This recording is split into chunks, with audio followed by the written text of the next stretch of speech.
Good morning, Commissioners. Chief Moore, Mr. T. Madam Secretary, Mr. Inspector General Mark Smith, Mr. City Attorney Carlos De La Guerra, and members of the public. Today is Tuesday, June 21st, 2022. It's 9:31 a.m. This is a special meeting of the Los Angeles Board of Police Commissioners. Madam Secretary, please call the roll. Good morning, Commissioner Briggs, Present. Commissioner Decker, Present. Commissioner Bonner absent, Commissioner Kalanche absent, and Commissioner Sobroff. Present. Thank you. Let the record reflect that we have a quorum. Also present, we have the Executive Director, the Chief of Police, the Inspector General, and the City Attorney. Mr. President. Thank you, Madam Secretary. We welcome everyone attending this morning. All public comment will be heard during item 2 on the agenda. We will dedicate a total of 45 minutes to public comment. Members of the public will have 1 minute per agenda item for a maximum of 2 minutes total. At the request of the speaker will be given 1 additional minute for general public comment for a maximum of 3 minutes total. Members of the public who participate in public comment are reminded that they can speak to any item on the agenda or a matter within the jurisdiction of the Board of Police Commissioners. Public comment is your opportunity to address the board, so you are free to express your opinion on matters before the board and to generally express when you disagree with other opinions expressed. However, directing your comments to other individuals who have spoken or attacking others who have expressed their opinions shall be deemed off topic, and your public comment period will be concluded. Members of the public, if you choose to participate in the public comment portion of the agenda, you can participate in this agenda in one of a number of ways that are outlined on your agenda. Thank you. At this time, we will hear from the Chief of Police for his report. Thank you, Commissioner Briggs, Commissioner Decker, Commissioner Sobroff. Good morning, Mr. Chief, Mr. Inspector General, Mr. City Attorney. As I do each week, I'll begin my remarks with a COVID-19 update. This past week, we had experienced 106 total new cases, 40 of which were considered a late report, meaning the employee was out and then came back with a positive test. That brings our total of 6,204 members of our organization that have now tested positive for COVID. I'm thankful that the vast majority have recovered.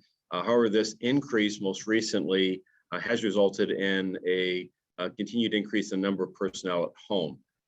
By the way, as requested last week, I will report that of the 106 new cases that have been reported, 76 of the individuals were fully vaccinated, which is a little higher than our average. Our average for the entire period of this pandemic is 56% of our workforce being coming down with COVID and being fully vaccinated at the time of which the new infection occurred. 297 of our personnel are at home recovering. That's an increase of 95. We have had an additional 5 return for a total of 5,384. This increase is consistent with what we're seeing across the county with an increase in overall infection rates, as well as the severity that most of these vast majority are recovering at home with flu-like symptoms. I'm grateful that we've had no new hospitalizations for some time now relative to a COVID infection. I'm also grateful that tomorrow our long-haul COVID patient, a person who's been suffering from this for more than 9 months, is going to scheduled to be released and transition from a critical care hospital to the next step in his hopeful full recovery. Next area I'd like to talk about is our events and significant matters that occurred. This past week, as we continue to celebrate Pride Month, I want to thank Commissioner President Briggs, Vice President Decker, Mr. T. Mr. Inspector General, and others that attended our LGBTQ Commission's LGBTQ mixer. This happened this past Wednesday. There from the community, we had Mother Karina, as well as Rinaldo Laraf, as well as members of his organization, the San Fernando Valley LGBTQ Center, a number of other community members, as well as, and I'm happy to report, a number of our administrative professionals, as well as sworn members that gathered here at the police headquarters and were able to share time together, and again, a celebration of our continued efforts in recognizing the importance of our diversity, our inclusion, as well as acknowledging our past when it comes to this critical issue of our work with the LGBTQ community, which continues to strive to ensure that each individual is treated with respect and the dignity that all should be afforded. Also, this last week, we continued in a number of activities relative to the celebration of Juneteenth. Those opportunities have existed at Mlk Park and other community gatherings, and I want to thank all the organizers of these various events that continue to invite us to be a member or participant in these celebrations. As we celebrate, we also seek to educate and to continue the important work of not just this organization and law enforcement as a profession, but our nation's pursuit of equity and inclusion. Deputy Chief Gerald Woodyard, on my behalf, participated in the Mlk Parade, which has been delayed due to COVID, but it was held yesterday. And it was, while it was a smaller parade, it was attended by a number of families and a number of participants in the floats and festive activities. It was a great opportunity for South Los Angeles and for all of Los Angeles to come together and celebrate the legacy of Martin Luther King Jr. As I move forward, I'm going to talk now about two critical instances that have given me concern relative to an officer-involved shooting. Both occurred where officers were fired on by the individuals involved. First was in Wilshire Division that occurred on the 16th of June. On the 17th of June, there at about 9:20 in the morning, Hollywood uniformed patrol officers responded to a radio call in the nearby Wilshire Division of an assault with a deadly weapon suspect who was reportedly pointing a gun at construction workers. When officers arrived at the intersection of Beverly Boulevard and La Brea, they located the individual later identified as John Blocker, male black, 33 years of age. When they located him, he reportedly produced a handgun and immediately fired at the officers, and resulting in an officer-involved shooting. Mr. Blocker ran west on Beverly into the midst of the street and stopped, turned back, and fired yet again at the officers, resulting in a second exchange of gunfire. Mr. Blocker then ran north into the 300 block of Detroit Street, where he stopped, placed a gun on the porch, and laid down. Officers requested additional resources, formulated a plan, and were successful in taking Mr. Blocker into custody without any further incident. He was transported, Mr. Blocker, to a nearby hospital for a gunshot wound he sustained to his arm. Fortunately, no officers were injured during this incident, and a loaded semi-automatic handgun was recovered from the scene. The gun, a 9mm, was stolen from a vehicle in the Wilshire area just 4 days earlier, which speaks to the importance of the public with firearms acting in a responsible way and securing those weapons so they don't end up in the hands of individuals that can later create such havoc and risk taking the life of another individual, including a police officer. On the 19th of June, a second officer-involved shooting occurred in the Foothill area, where patrol officers received a man with a gun radio call. There, the comments of the call articulated that the suspect was in possession of a bicycle, and that upon officers' arrival, they observed a person matching the description of the reported suspect. He was armed with a firearm. He was identified as Oscar Santiago, a male Hispanic, 24 years of age.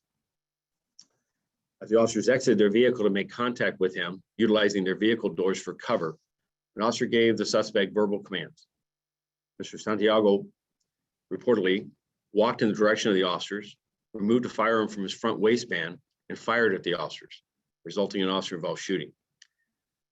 Mr. Santiago was struck by the officers' gunfire and was taken into custody without further incident. A rescue ambulance responded and transported him to the hospital, where he was pronounced deceased. Unfortunately, no officers were injured. A loaded 9mm semi-automatic handgun was recovered from the scene. Both these instances will be investigated by our Force Investigation Division. This district attorney's officer-involved shooting rollout team was involved, as was responded by the Office of the Inspector General.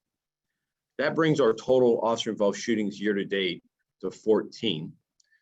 5 are fatal of those events. 17 was the number of officer-involved shootings last year to this date, and our 4-year average is 16. What I'd like to bring attention to is that in our analysis of our officer-involved shootings, this last year, or year-to-date, we've had 14. The same year-to-date period last year, that number is 17, And 2 years ago in 2020, that number was 16. The percentage of officer-involved shootings involving a firearm this year is 71%.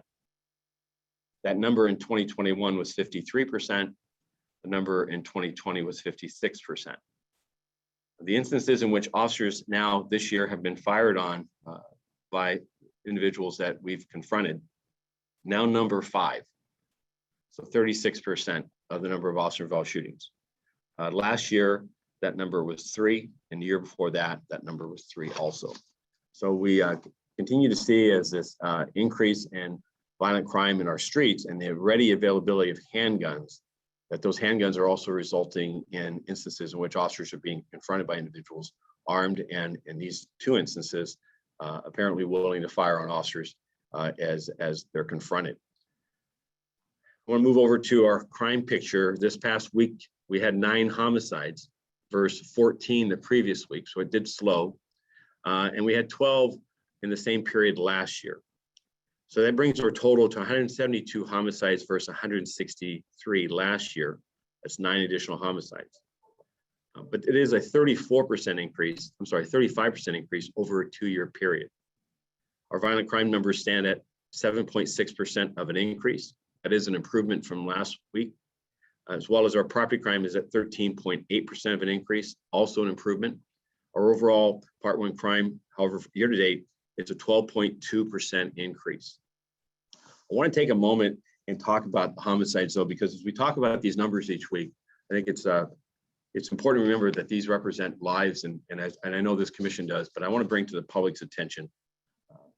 Between Thursday evening and Saturday evening, we had a series of 4 murders. One was a double murder in Hollywood, then a single murder, an incident in Van Nuys, and then one on Saturday night in Southwest involving a 17-year-old victim. I'm going to cover that first one. There are arrests in 2 of these 3 instances. The last one is a Hollywood one. I'm going to ask for the public's assistance.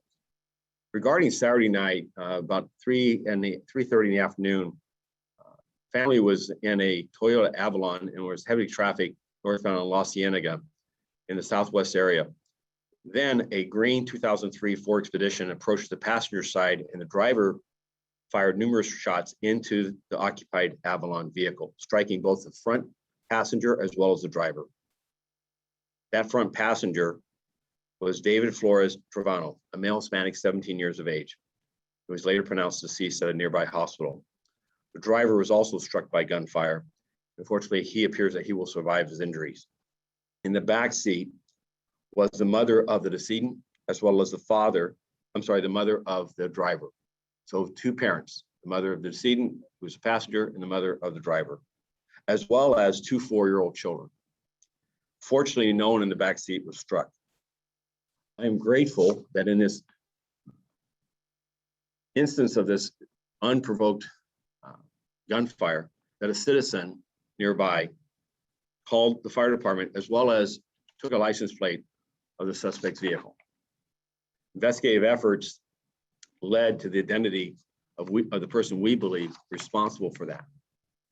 And yesterday, South Bureau Homicide, with the assistance of the U.S. Marshals Task Force, conducted surveillance of a residence. And that person eventually exited the residence and proceeded from the vehicle. And this resulted in a televised vehicle pursuit. The suspect ended up driving about and then eventually returned to his residence, went inside, and then later surrendered. During the pursuit, a firearm was discarded and was recovered by the department. And a search warrant was conducted, and the vehicle has been impounded. We believe this individual to be responsible for this unprovoked attack, killing the 17-year-old young man who was visiting here with his family from Mexico. Suspect identified as Prince David Jr., 29 years of age, a male Asian Pacific Islander of Polynesian descent. On Friday, the morning, the day before, a murder occurred in the Van Nuys area, where the victim, Robilian Thomas, returned to his residence in the 6900 block of Custer Avenue in Van Nuys. There, upon entering his apartment, he was confronted by a suspect, Terrence Otis. Terrence and him exchanged words, and a struggle ensued. We believe Mr. Otis fired a gunshot and struck Thomas, resulting in his demise. Mr. Otis fled the scene, and based on community information, as well as investigative efforts, members of the LAPD and FBI task force, in concert with plainclothes elements of the Sheriff's Department, tactically deployed on a residence of interest in the Palmdale area, conducted a surrounding call out where Mr. Otis and other occupants later exited or taken into custody. We cleared that location and pursuant to a search warrant, recovered evidence. And Mr. Otis admitted to shooting Mr. Thomas and providing a statement relative to his involvement. Both these cases will be brought before the district attorney's office for prosecution. And both result in a tragic death of individuals that needlessly occurred. This last one I want to talk about is a double murder that occurred on Thursday evening in the Hollywood area. In that event, about 11:15 at night, Hollywood patrol officers responded to numerous calls of a shooting in the 6100 block of Carlos Avenue. There they located, upon arrival, 2 victims suffering from gunshot wounds. Both victims were declared deceased by the fire department. Our investigation, including assistance from a number of community members, requested assistance from the public and resulted in identifying Marvin Francel Williams, as we believe responsible for this double murder. Williams has been identified as a shooter in the murders of 35-year-old Nadia Campbell, who lived in Hollywood, and her legally separated husband, 40-year-old Anjani Patridge, who was here from Las Vegas. Horrifically, Campbell's 3 children, ages 1, 6, and 8, were in a vehicle nearby when the murders occurred.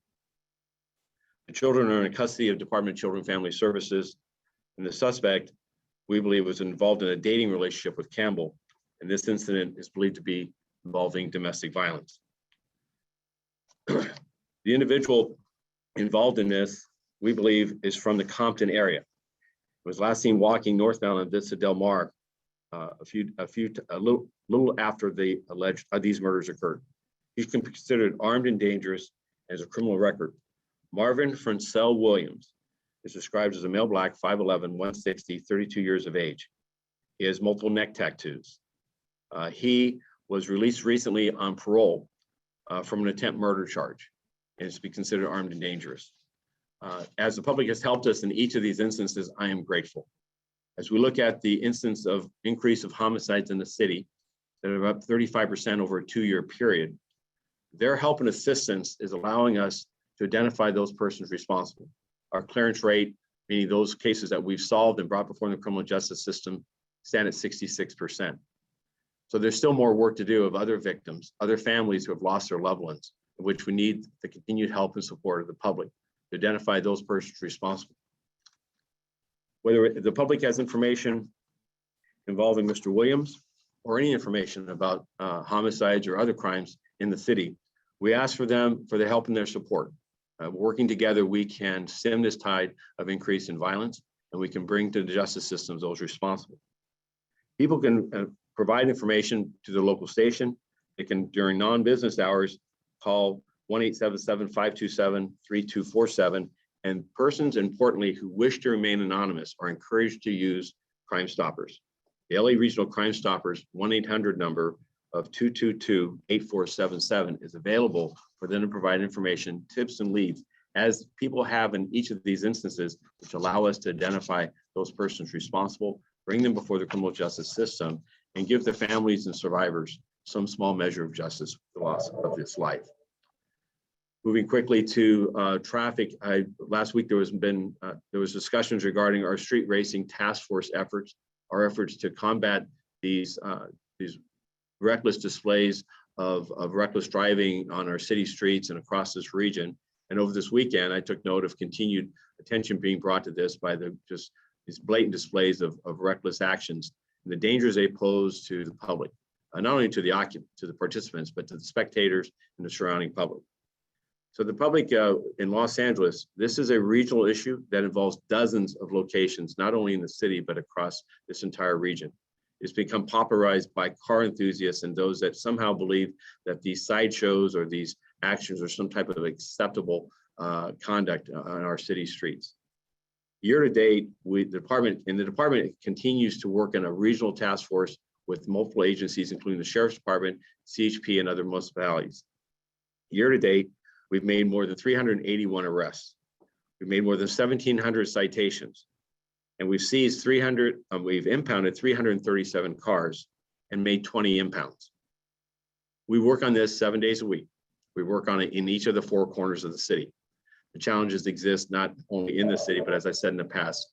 And what will be required moving forward is for this to become something that is not accepted by those that are engaged in it and the spectators that come and fuel this and fuel the energy behind it. These are dangerous takeovers. These are matters that are sophisticated in the use of social media and their efforts to combat the efforts of law enforcement. We have vehicles and participants that will block law enforcement's access. We've seen fire department be unable to respond to emergency calls or life-endangering circumstances because of these gatherings and the efforts of the participants to impede law enforcement and public safety in their engagement, in their efforts. So I ask for the public's help and assistance, and at the same time, we're working with our legislators, both at the city and state level, to increase the penalties.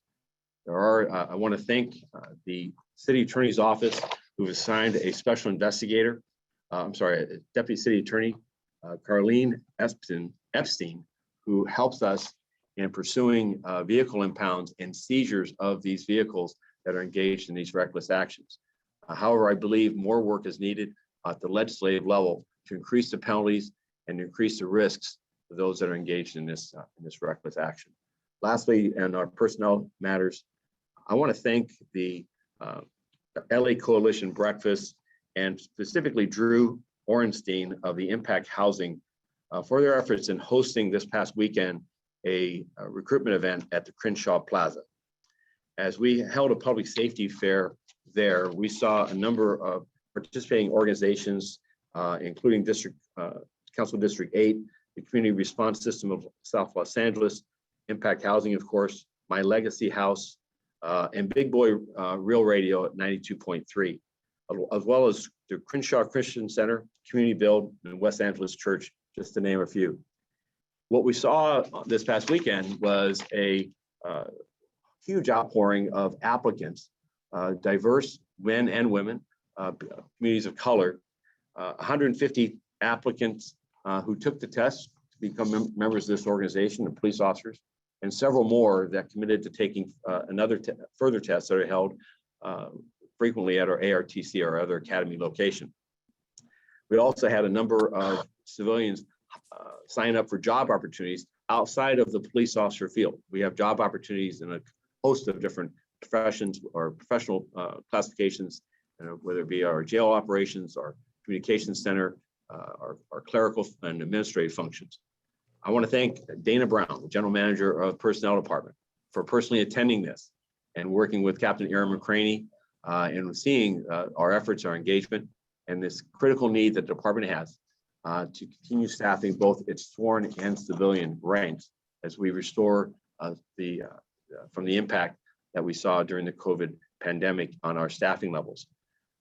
As of the 4th of June, and I'll update these numbers next week, we continue to have 9,335 sworn personnel, 2,643 civilians. And with that, that concludes my report. Thank you, Chief. I have a question before I turn it over to Commissioner Soboroff. Commissioner Soboroff, could you turn off your mic? There appears to be some feedback at the present time. Thank you. Chief, we have the 4th of July that's coming up, and are we seeing the same level of illegal fireworks out there as in past years? And if so, what are we doing about it, particularly given the drought-like situations that we're in and the potential for fire hazards, as well as, people being injured by explosion from fireworks? So thank you. I worked in concert with Chief Crowley from the LA Fire Department, as well as LA County Fire, to put a public service message out, talking about the perils of illegal fireworks, of the fact that there is no fireworks outside of commercial entertainment spots, licensed spots in Los Angeles where fireworks are allowed. So the PSA is something we do each year. Our outreach engagement by our senior leads and our other members of the organization in communities that have been impacted in years past. The favored neighbor, if you will, that is seemingly has a fireworks show and poses dangers to not just themselves, but to the surrounding neighborhood, and certainly not just dangers of fires, but these oftentimes involve pyrotechnics that are homemade or off the, they're made in somebody's backyard or otherwise, and can be explosive and can take people's lives and injuries. And we see those lives taken, and we see injuries that occur across this region every year. Our enforcement efforts also continue. Just this past weekend, we had a large seizure in the San Fernando Valley of an individual who was gathering commercial grade fireworks, otherwise retail fireworks that would be lawful in other parts of the country, but unlawful here. That seizure took place, and those fireworks were safely removed and transported for destruction at a location outside the city in the future. But again, the fireworks storage there with the heat, with the dangers involved, pose a clear and present danger to the community members. What we're asking the public to do is, as part of this, is not just the education, but to provide the department information as to where purveyors of illegal fireworks are and where those are being sold, many times in alleys and in people's front or backyard, and these they may see them on social media. We're working those avenues as well. Our vice officers and undercover officers will identify and seek to arrest those that are involved in this type of illicit trade, and it's an ongoing effort. However, it is fueled by far too many people who are willing to engage in what they believe is harmless actions of buying these fireworks and then using them, and they set a terrible example for their children, and they pose risks not only to themselves and their children, but to the surrounding community. So this is a firework response plan that will continue this through the 4th, and we'll continue in our efforts to encourage the public to go to the organized and well orchestrated celebrations that occur throughout the city. They're free, they're enjoyable, they're festive, and they're secure, and one that we want everyone to be a participant in. Thank you, Chief. Commissioner Soboroff. Chief, this morning I received an email, something you and I had discussed yesterday, but I got an email from Captain McCraney regarding competitive cities trying to recruit officers, whether it be away from us or their own recruit program. And I thought we were making progress, not to gain 1,500, but at least to get back to where we were. And, the place that I've been focused on is the housing aspect. But it seems like we are way behind what other people are doing in these categories. And these are not philanthropic efforts. These are efforts by other cities with signing bonuses, moving expenses, all kinds of things. And can you discuss that and how we can leave alone the housing? I think we'll be able to do that. But how are we possibly going to be competitive if the council doesn't, on an emergency basis, make us competitive? Thank you. So there is a response from the recently passed budget that all departments are typically asked for follow-up information on various aspects of the budget. One of those that the department is preparing a report that will be brought before the commission before it's sent back to the department or to the Budget and Finance Committee, deals with what we believe is needed to incentivize further the hiring of sworn members of the organization, particularly in a very tight labor market. In addition to your generous offerings with the Los Angeles Police Foundation in pursuing a housing initiative and incentive program, which would subsidize a portion of a young recruit's housing costs to remove a barrier or an impediment to them, those individuals joining this department versus another agency. We'll be presenting information in our report to you about a hiring bonus, much like it was announced, not implemented yet, but announced by Washington, D.C. Metropolitan Police, has been announced by other agencies as a signing bonus, if you will. Additionally, our report will include information relative to an incentive program that our best recruiters we know to be our own people.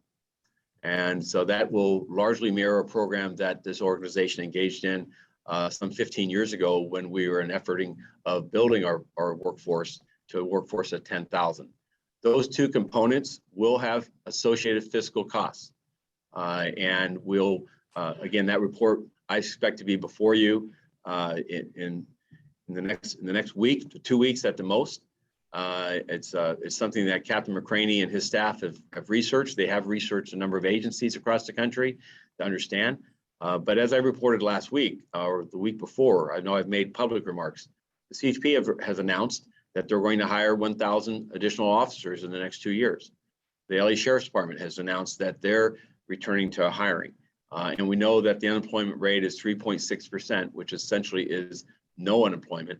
And so the pool of candidates is scarce. And so it is important that we remain competitive, that we are a great city, a city that is iconic, and a department as such that we know that we attract and we continue to attract the applicants. But for the rate of hire that we need, the number of personnel that we need, we believe that we need a market defining incentive.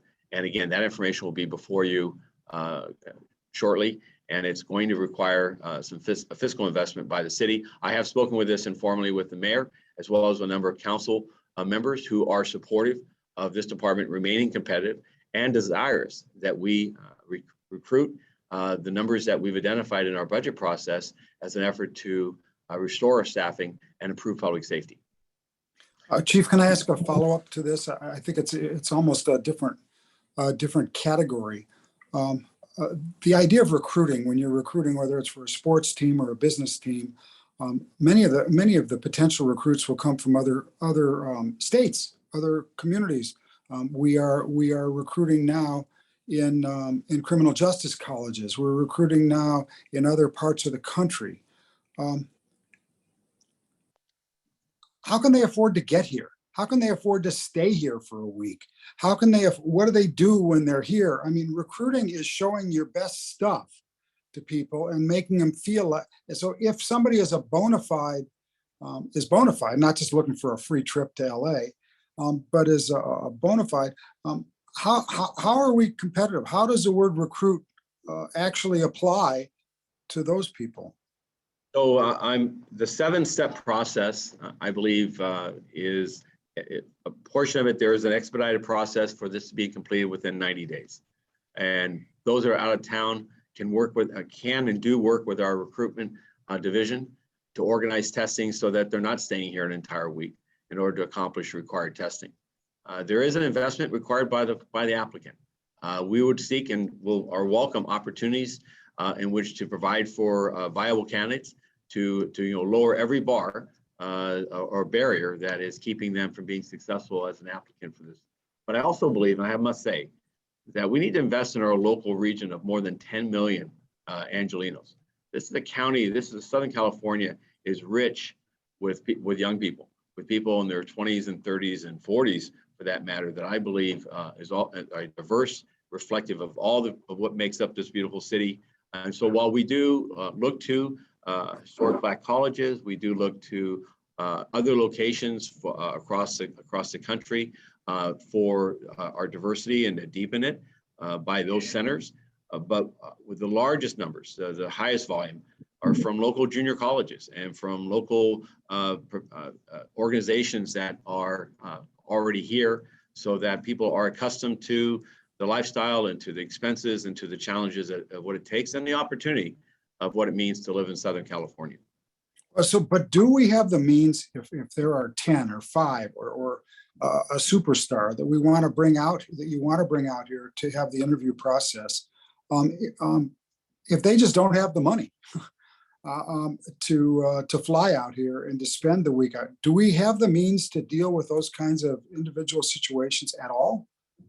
No, I don't believe, I'm not aware of the, of a bank of a reserve of funding.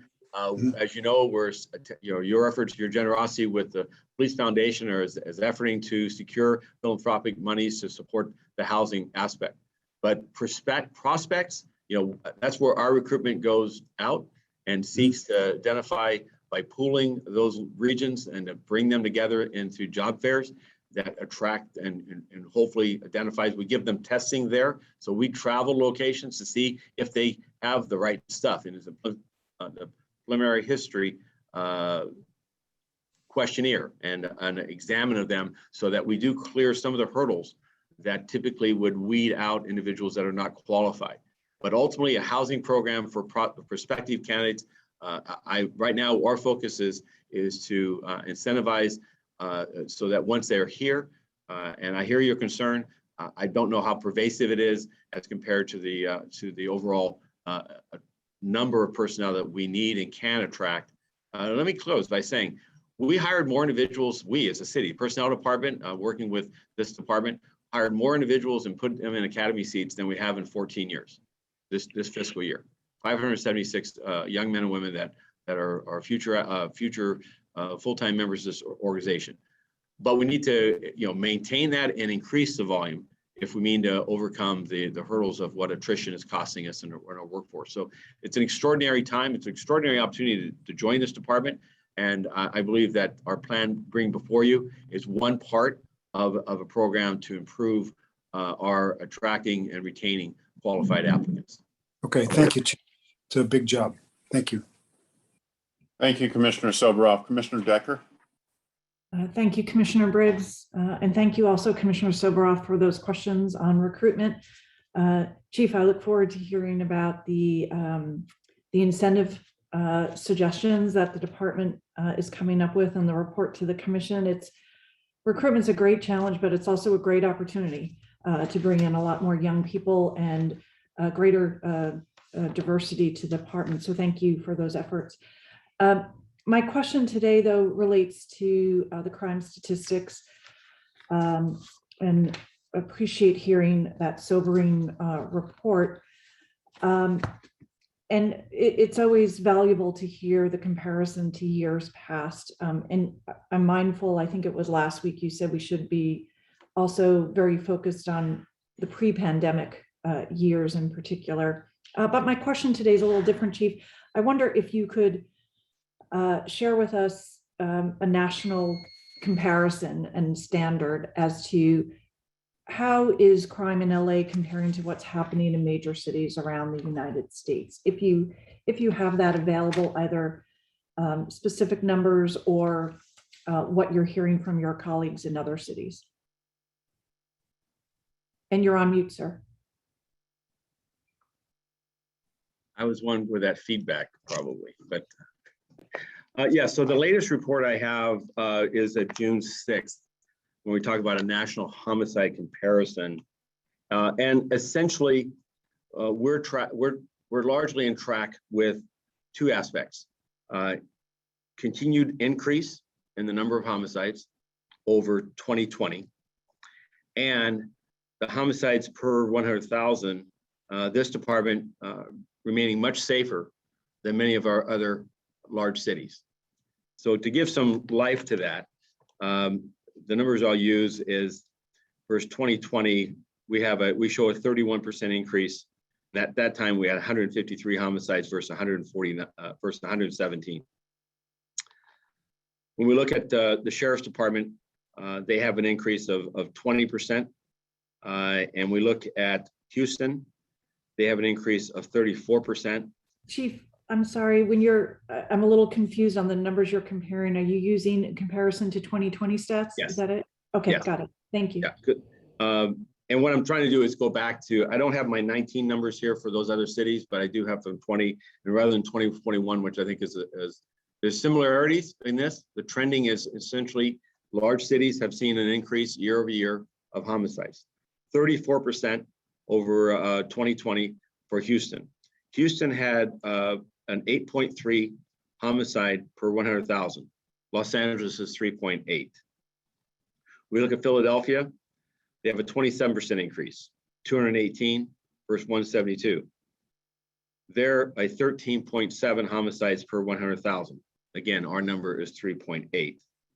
Dallas has a 31% increase, 105 homicides versus 80 from the 2020. They're at a 7.7 homicides per 100,000. Oakland, a little closer to home, 45 homicides versus 28. That's a 61% increase. Their homicides per 100,000 is 10.4.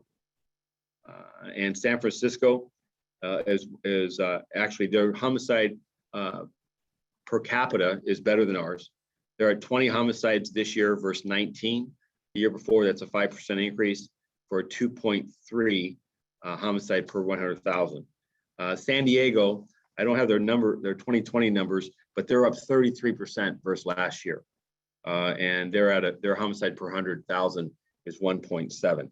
On shooting violence, it's a similar story.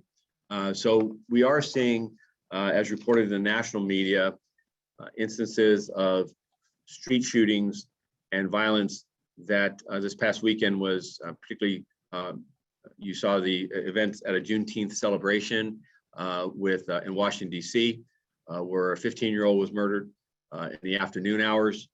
A police officer was shot in this street celebration between two groups that got into a dispute and escalated into gunfire. Harlem in New York City had a multi-victim homicide and shootings, again, street parties, street gatherings that escalated. Does that help? Okay. That is very helpful. Thank you, Chief. Appreciate that analysis. Thank you, Commissioner Briggs. Thank you, Commissioner Decker. And thank you, Chief Moore. At this time, we're going to go to public comment. Okay, our first speaker is caller ending 3146.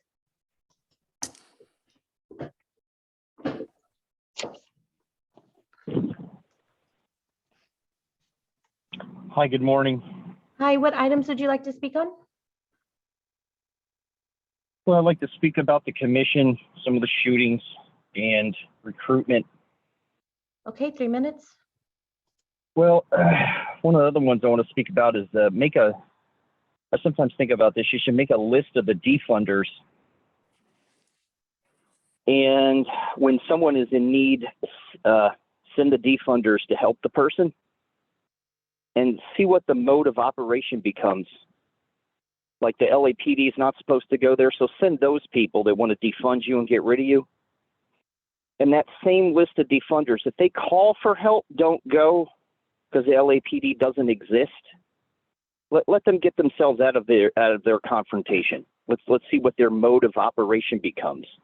Now I know the LAPD has got some major problems. Like you shot the Garcia guy, right? He had a BB gun. Haven't talked enough about this. One of the things I left out was all those officers needed to submit a blood test.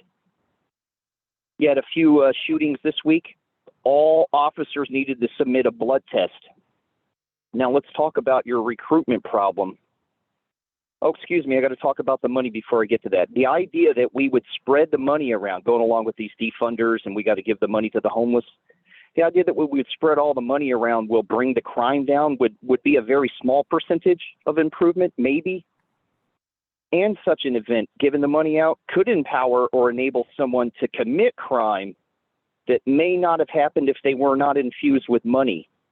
And this is I should be on the this is the concept. I should be on the top of the mountain without knowing how to get there or having the ability to get there, but I should just be on top of the mountain. You can't get on top of the mountain unless you know how to get there. You have the ability. Let's talk about recruitment. You know what your number one problem is? What you want to incentivize is the problem you have is safety of the officers. Now, it's on Decker. These two officers were shot in El Monte, and all y'all, there's no body armor. You all are guilty of these murders. It's badge tarnishing. In L.A., they should have body armor. You want to get people here? Protect the officers. That's why I keep calling myself the chief, right? You have no real support or protection of these people. And I've noticed the officers themselves don't put on headgear or body armor much, just a chest vest, right? Now, I've got to say a few things too. If you're leaving your mic on with feedback, you should be kicked off the commission. You see how many problems Steve Soboroff created for the chief? And out here on the sidewalk, so I've already said this to the madman vice president when she was the madman president. I'm saying this to the president now. Out here on the sidewalk, shut up. Talking to me is harassment and stalking. Don't say anything to me out here, bro. Your wife, your kids, shut up. Because you've cut me off and other people that were not saying anything inappropriate. I can't talk to you out here, bro. I appreciated that you cut a guy. Okay, thank you. Next, we have Lionel.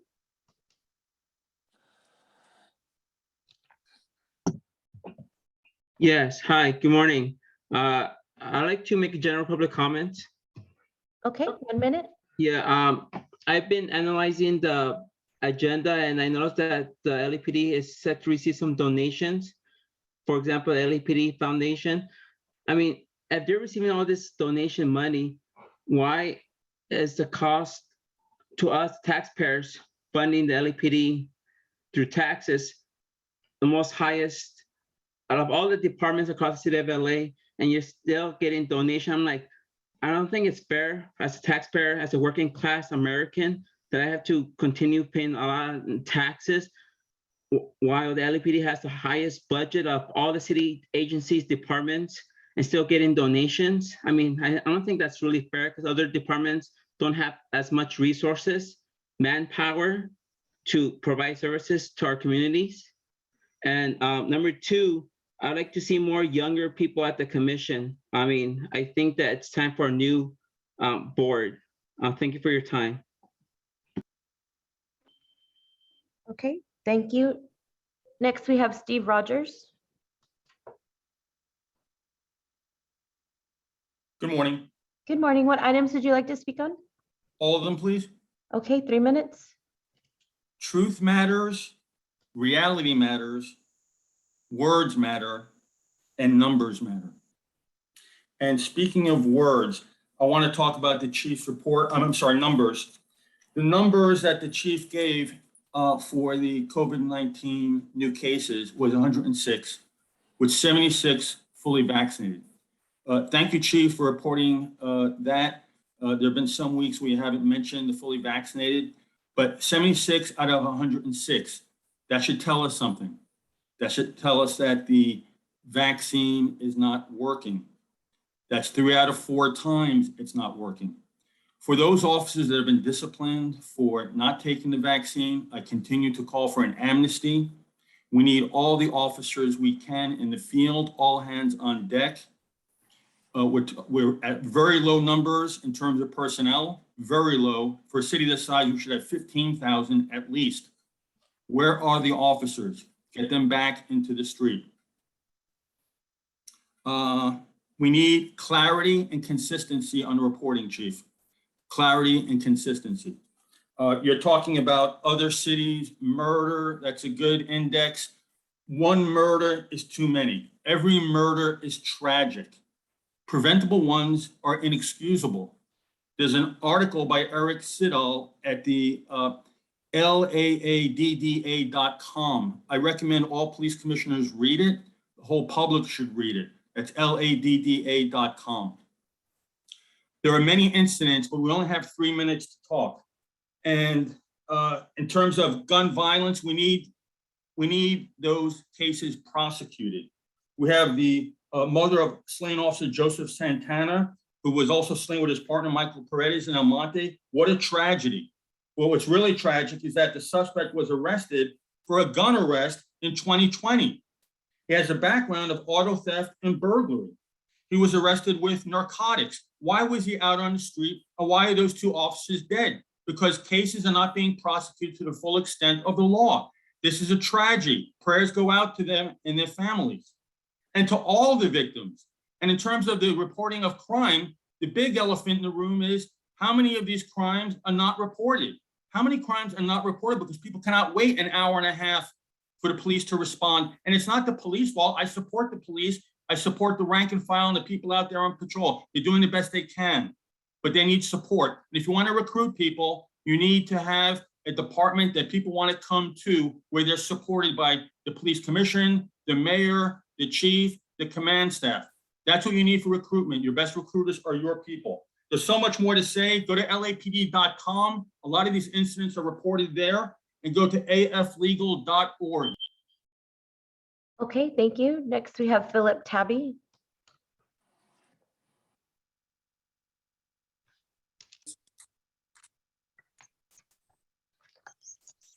Philip Tabby, you're on. Yeah, all items, please. Okay, 3 minutes. Thank you. Thank you, Chief Moore, for the update on COVID. And hopefully that report can remain consistent, as the previous caller had said. I agree with him. And I'm going to go back to that in a second. But Soboroff, you had put a question out there. How are we going to be able to be competitive to keep these officers, these recruits? I got 3 words for you. It's not long-winded. Support your officers. That's about it. That's really what's been going on. You're not going to be able to buy your way out of the problem. Back to the COVID. Week after week, Chief Moore has given updates on this COVID situation. As the weeks pass, the information seems to become harder to understand. This week was a bit different.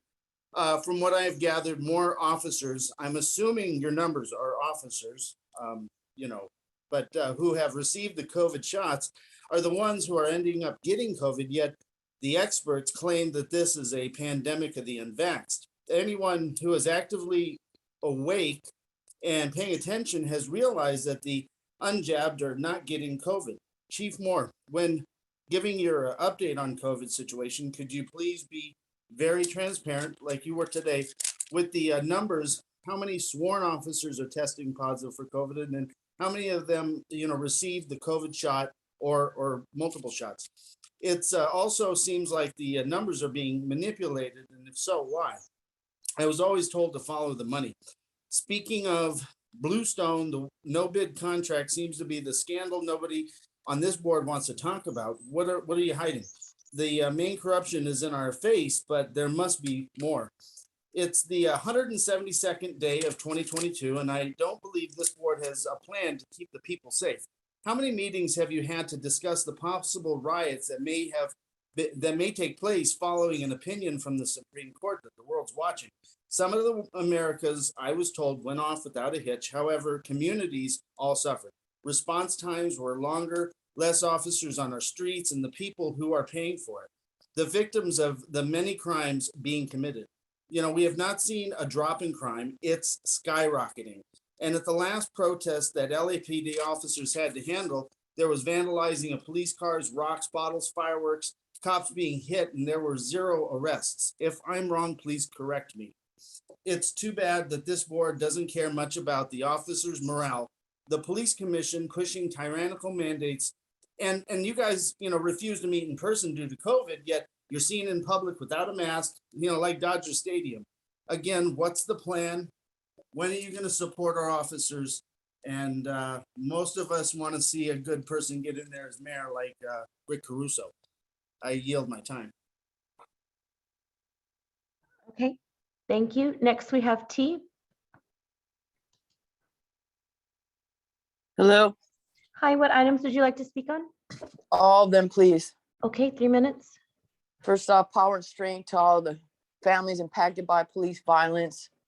Around this time last year, y'all were on a big propaganda campaign about these illegal fireworks. And then the next day after the commission meeting, you went into a neighborhood on the south side and you blew up an entire neighborhood that left the death of Ozzie Hutchinson, Ramon Reyes. And still to this day, a year later, that neighborhood and those folks have not been restored or their homes restored or been repaid for any damages and the loss of life that you can't even fix. And y'all are on that same agenda a year later. Nothing's been fixed or repaired and you can't bring those lives back. On to talk about your recruitment. Y'all want to bring officers from out of state that have no business coming here policing communities. They have no idea what these communities are going through.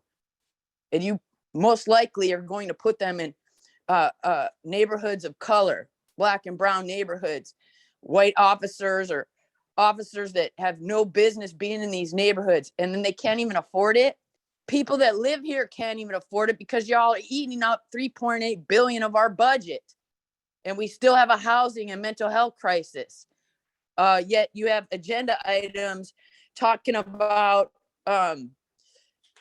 millions of dollars that y'all want to still get donated through the police foundation, the crooked LAPPL that keeps funding y'all, even though you get all of our city's money, 54% of our city's budget.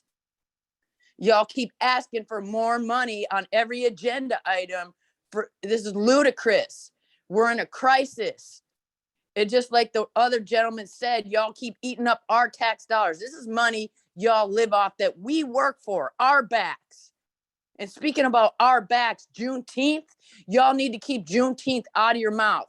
You had no business in the Mlk Parade. I don't know who the hell invited y'all, but they couldn't have been in their right mind.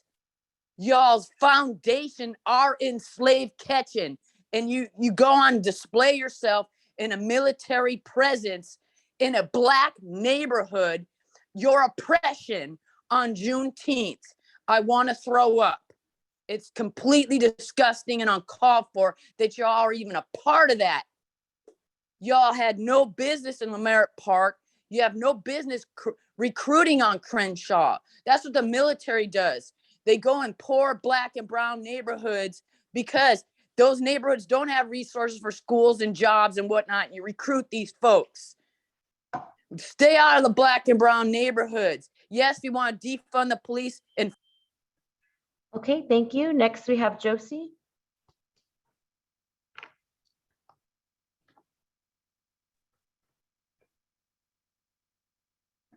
Josie, you're on.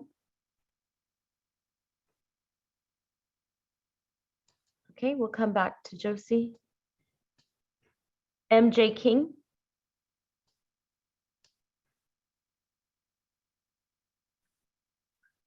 Good morning, speaking on all items. Okay, 3 minutes. Thank you.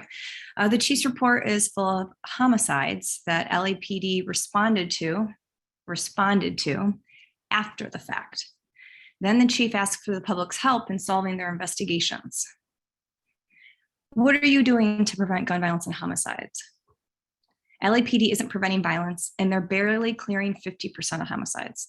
Why do we continue to pump $8 million a day into this department? 70% of sexual assaults go unsolved. 86% of burglaries go unsolved. Why do we continue to fund this department? On this week's agenda, what's this? Police Foundation donations for tech upgrades to a helicopter. Okay, so we put them as a donation this year from the Police Foundation, so next year we can roll that out and expand this bloated budget that LAPD already has. I reject any additional donations from the Police Foundation. CCD geolocation devices, more surveillance. Let's see. Steve Soboroff has his hands in that. Corruption between the Weingart Foundation and the commission. I live in one of the most surveilled neighborhoods in LA, and more surveillance does not make me feel safe. We don't need more surveillance. We don't need to bring in cops from out of state. There are plenty of people in LA that could work towards public safety. I don't know if Steve Soboroff wants to have, looking, how do we recruit people? We're gonna take them to the strip clubs so they can come out and attack our community members. We need to decrease funding, and we need more accountability. Yep, turn your camera off because you don't want to hear it. This is a waste of everyone's time. I yield the rest of my time. Okay, thank you. Next, we have Zach Sherwin.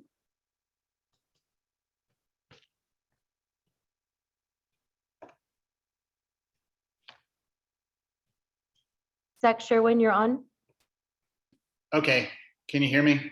Hi, yes. What items would you like to speak on? I'll speak on all items. Okay, 3 minutes. And here's what I'd like to say about all of them. It's useful in crafting my comments to hear what the chief has to say in his report and then getting a chance to respond to it. And it's ridiculous, commissioners, that after all this time, you make us speak to the rest of the items without letting us hear the presentations that go with them. Even though you've been doing it for a long time, that doesn't make it okay. Briggs. Look at the light of his laptop flickering on his face. This whole proceeding is such a sham, and calling Chief Moore an incompetent bozo is the nicest thing that I could say about him. So with all that stipulated, onto my public comments.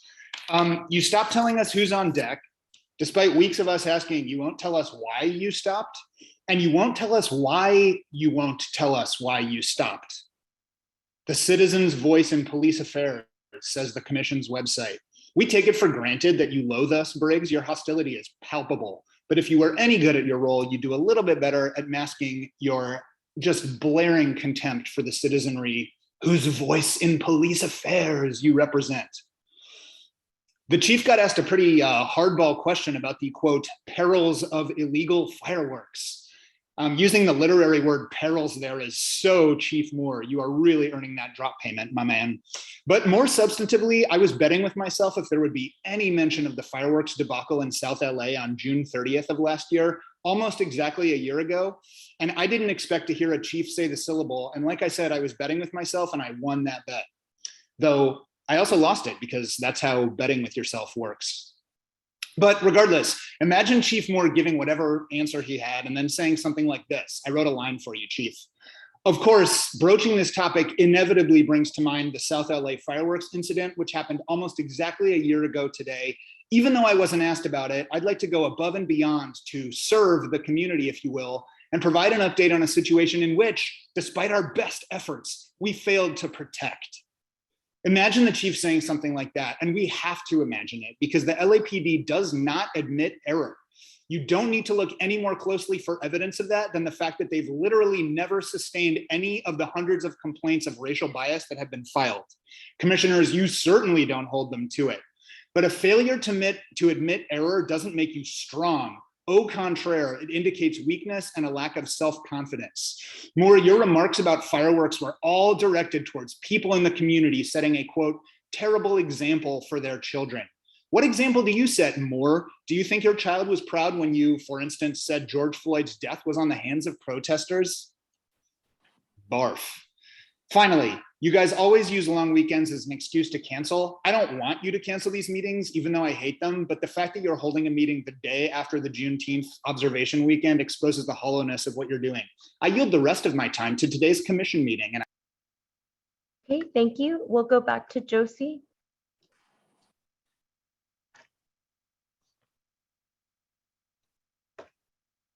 Hello, I'm here. Can you hear me? Hi, yes. What items would you like to speak on? All of them, please. Okay, 3 minutes. Thank you. Good morning. I wanted to ask again if we can have these meetings in person. Also, we can have it in different communities. Years ago, we used to have them. I suggested we can have the first one in Lakeview Terrace, and I can help to accommodate that. We have a big location. Second one, can you let us know who's on deck? I think it's very important. We've been requesting that for a few weeks, and it helps us to be aware that we are next. Also agree with officers that should be wearing armor and headgear. Also, the officers that are out do their, because they refuse to be vaccinated, I feel that it should be back and not to be forced to be vaccinated. We still do not know whether that vaccine works or not. I, for once, don't think it works. Thank you. Okay, thank you. Next, we have Blue. Good morning. Good morning. What items would you like to speak on? The chief's report, please, and public comment. Okay, 2 minutes. Okay, thank you so much, Chief. Thank you for your detailed report. And I'm glad that you're making every effort to recruit new police officers. You know, the concern is that you have police officers retiring young now. You should not have a police officer retiring at 45 years old, which they are. They invested well and they have other means to as income until they receive their pension. I think it's the way these officers are treated. That's the big hurdle here. These officers should want to stay on another 10 years, but it's unfortunate, when you have 250 officers being investigated for not wearing a mask or, other nonsense like that. Of course, it brings down the morale. In regards to the 2 officers that were shot and crime in our streets, this is absolutely just unbearable, Our hearts bleed for our officers. Of course, we can go into the fact that this person shouldn't have been out in the street and, the 17-year-old shouldn't have been killed. But one caller put it perfect last week. We live in Gotham City, and I urge citizens out there to really start helping police officers. It's our duty to help our cities since we have a mayor and a district attorney that won't. So it's our duty to make sure our streets are safe. And yes, I am from the city, the brown woman living in the city, and we will do everything we can to help you, Chief. Just keep posting it on the website, and so that we can make it our civil duty as well. Our officers deserve to come home to their families safe and alive. And it's unfortunate, this family of the officers that just passed away 2 days later was Father's Day without a father that was brutally murdered. So yes, any help you need, we will help you. Thank you for being out in the streets. Okay, thank you. Next, we have Cheryl.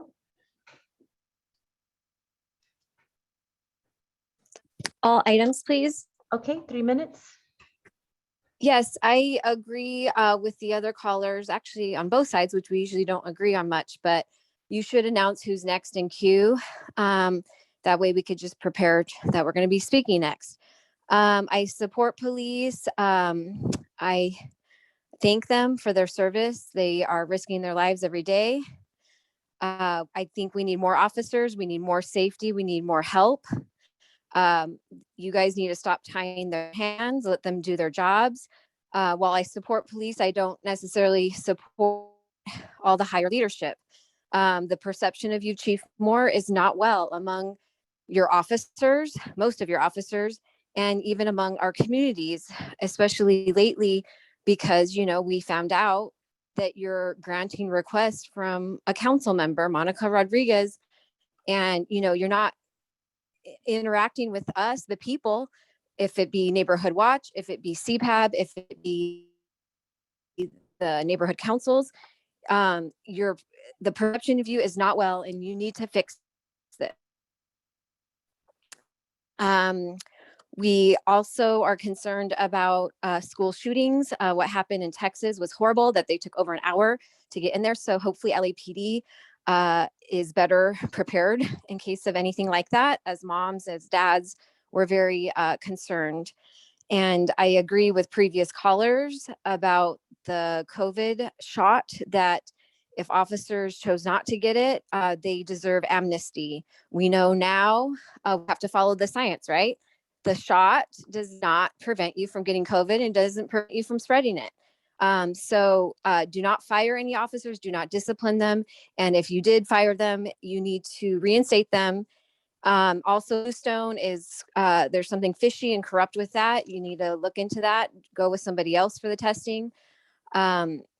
I think you guys, the Board of Police Commissioners, should do all within their power to keep criminals accountable. We, the people, feel like there's no penalty, and therefore there's no motivation for these criminals to obey laws. And we want Gascon gone. We need to elect Caruso, or else Los Angeles is doomed. Many families are fleeing Los Angeles. Why? Because of the cost of living? Yes, of course, but also because of quality of life, including crime. And the officers I know, they want to move out of state and go join other police departments. Not that they want to come here to California. So we need to change the rhetoric. We need to support our police officers. Any talk of defunding or abolishing them is pure lunacy. This is a fight of good and evil. Let's choose to be on the side of good. God bless each one of you. Thank you. Okay, thank you. Next, we have caller ending 1607.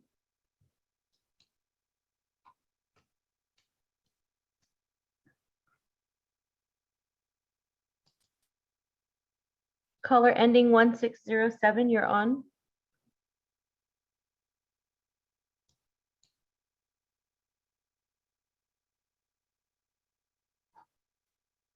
Hello, Hi, what items would you like to speak on?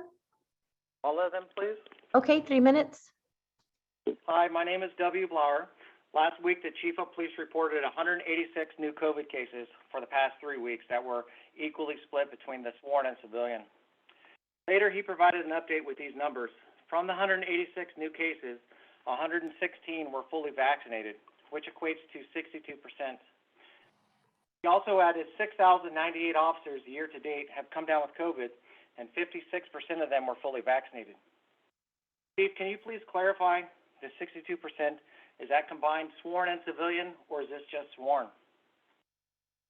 Based on the data that you provided to the Police Commission with the COVID infections year to date, including today, of 106 new infections, 76 were vaccinated. That equates to 71.69% of fully vaccinated employees are coming down with COVID. Based on the numbers that the chief has provided, for today, 72.66 of COVID infections are coming from fully vaccinated within your department, not 56%. Chief Moore, please, when reporting COVID illnesses, stay consistent with your past reportings so the public can understand the trends. Last week I spoke and I saw some puzzled looks on some of your faces. Maybe you were questioning the validity of my statements. The information that I provided came directly from the manufacturer. Pfizer recently released an 80,000-page download that you can find that Pfizer recanted their 95% effectiveness of this vaccine and admitted that it's only 12% effective. For the first week, then it drops below 1% shortly after that. I want to thank the Police Commission for ensuring the LAPD is being held accountable. I truly wish more people were being held accountable based on their actions. And thank you, Chief Moore, for mirroring my concerns. Last week, a police officer was shot and 2 were murdered. The person responsible for murdering the 2 police officers should have been in prison at the time of the shooting, but for some reason was not. This is very alarming as a community member with a lack of accountability. I've reviewed your website with crime rates. Violent crimes that include homicides, robbery, aggravated assaults, they are all substantially up. Property crimes, which include motor vehicle theft, burglary theft from motor vehicle, personal or other theft, they're up as well. All of this is putting the public safety at risk, the welfare of the citizens, visitors, and workers to the city of Los Angeles at risk as well. The city's crime rate, as you know, is at an all-time high, but yet you're still threatening to terminate over 1,900 police officers over an obsolete mandate. Your mandate is 2 years old, and as you can tell, many things have changed. Why hasn't your mandate reflected these changes? Thank you for taking the time to listen to my concerns, and I yield the rest of my time. Okay, thank you. And Mr. President, that was our final speaker. Thank you, Madam Secretary. At this time, we will go to the consent agenda items. Do any of the commissioners have any questions about the consent agenda items? No, sir. Seeing none, I move that we adopt and approve all of the consent agenda items A, B, and C. Is there a second? Second. Second. Motion been made and seconded. All in favor, say aye. Aye. Aye. Motion carries. Thank you. This time we'll go to the regular agenda items 4A and B, the department's report on LGBTQ plus outreach program and working group. Can we bring forth Commander Ruby Flores?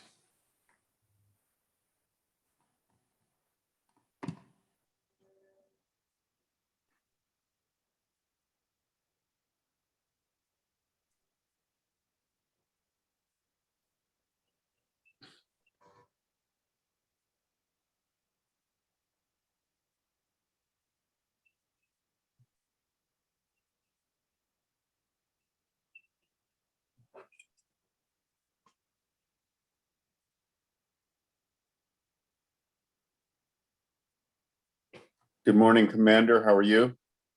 I'm doing well. Thank you so much. Thank you. You may proceed. Okay. Sorry about that. We have our guests from our LGBTQ community in the conference room, so I'm running back and forth. If you don't mind, would it be okay if I started with the policy presentation? Because I think we're waiting on one more community member That's to fine. join. Thank you. Okay, so what I'm going to do is I have a short PowerPoint. It looks like they've given me screen sharing.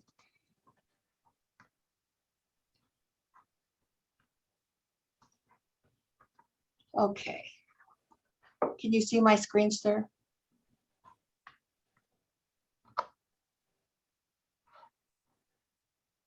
Can everyone see my screen?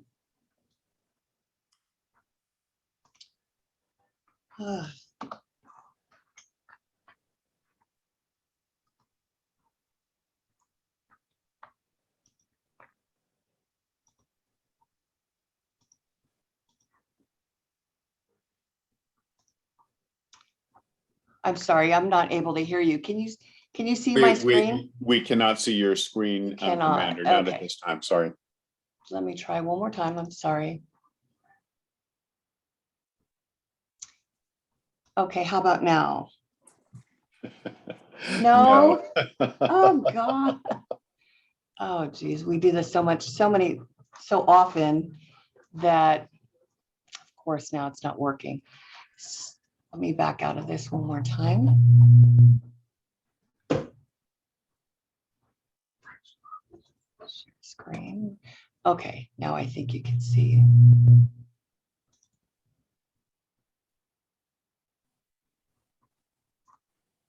Now, can you see it? Not yet. God, I'm so sorry. Okay, okay, I hear people think that's telling me it. they can see it. There we go. Okay, thank you. All right, thank God. I was about to give up on that. Thank you for hanging in there with me, sir, everyone. So good morning, commissioners, Chief Moore, Inspector General, and City Attorney Carlos de la Guerra.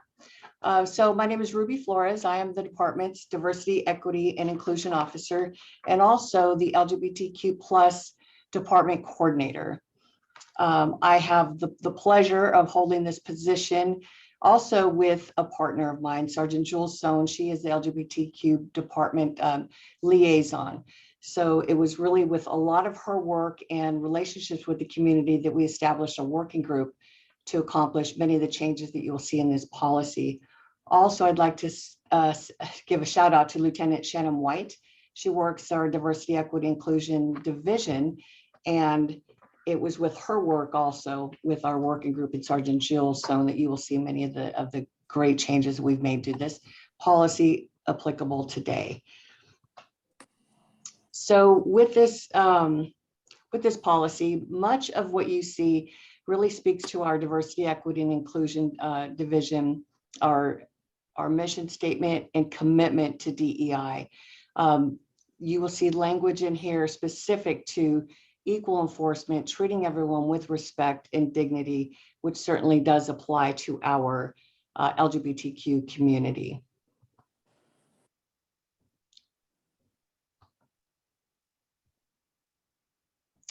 Again, the language here is specific to our gender identity groups, our gender expression, sexual orientation, and it is this policy simply expands on what the mission statement is, but it also introduces new terminology so that it can it also updates our transportation policy as it relates to transgender, non-binary, and gender diverse individuals. So here are the definitions that we expand on. We do add the definitions really so that our officers will have some guidance and understanding of what the new terms are. Even within our working group, it was difficult to include or not to exclude certain identities.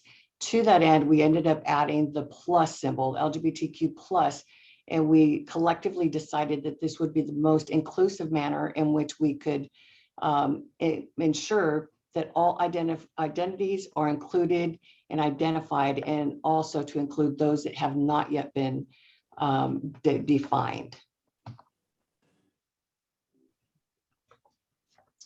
So with this section, we look at some of the major changes in this policy specific to searching arrestees, and also to include transportation, which I'll get to on the next page.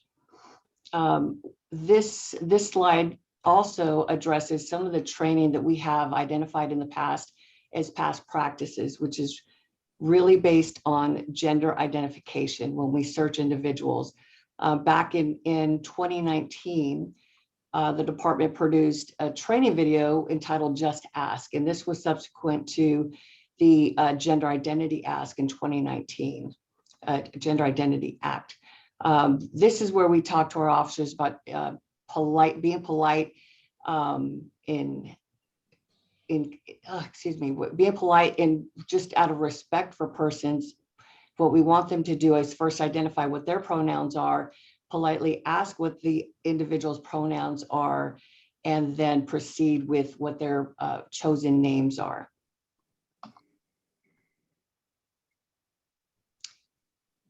And again, more specifics as to searching, where everyone is treated the same, not different. They're not subject to more invasive searches, and certainly without asking what an individual's autonomy or surgical status is.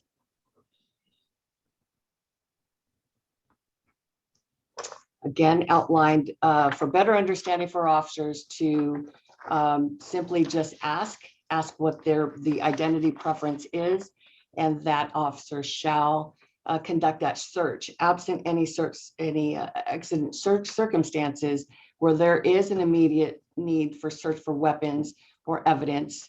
Then an officer of either sex can conduct that search. All that would be documented on our daily field officers reports, and it's also recorded on our body-worn video.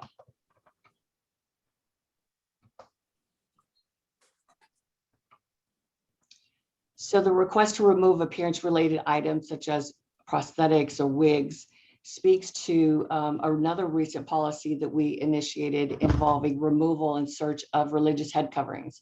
So same thing applies, that we teach or instruct our officers to do so that the individual has dignity, has privacy, that we explain to them why we are removing such prosthetic or clothing or wigs, etc., so that they understand there's that procedural justice piece that we train on to ensure that our individuals are aware of why they're being searched and how. That is, of course, absent accident circumstances. Now, transportation, this section is a space where we identified that there was a gap. Did not include a non-binary or gender diverse subjects, so we included that. But in addition to that, we also identified that when it comes to juveniles, on the section 217.56, we added that juveniles over the age of 5 and under the age of 18 shall be transported by 2 officers. We removed the language that was gender specific. So in the past, it was where if you had a female juvenile, you would have a female officer transport.